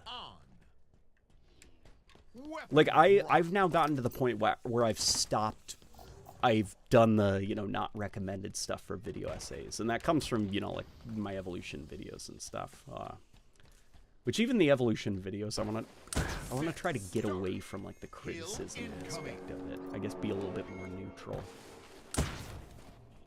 Just because it's not fun, I guess. The negativity. I feel like the world's negative enough. We don't need our content to be negative as well, and about negativity, about how things aren't as good as they used to be, and they will never be as good as they used to be. Everybody who made the games you like, they're all dead. No good games ever. As he's tearing the many locks off the case, you get the first-person intercuts of World War II Germans getting obliterated heads, burst lips torn. Once open, the camera pans to the one and only super shotgun. Fucking awesome. Like flashbacks to like the Wolfenstein. Oh my god, dude, perfect. And they're in first person. And you can even have like it stylized kind of like the Wolfenstein reboots, like that aesthetic, you know? Oh gosh. Yes. Everything yes, Andrew, it's perfect. Oh bro, I hated those thumbnails that were like XX didn't die, it was murder. Yeah. You know, and a lot of those content creators, like, they're great. What is it? The guy who does, like, the detective, like, his whole theming is, like, being a detective. His aesthetic for his channel. Like, that guy's videos are great, you know, like, the vibes of them, you know, maybe not the research, because some of it, I think, is fairly, like, you know, in order to make so many of those, like, you can't go as in-depth as you probably could on a subject.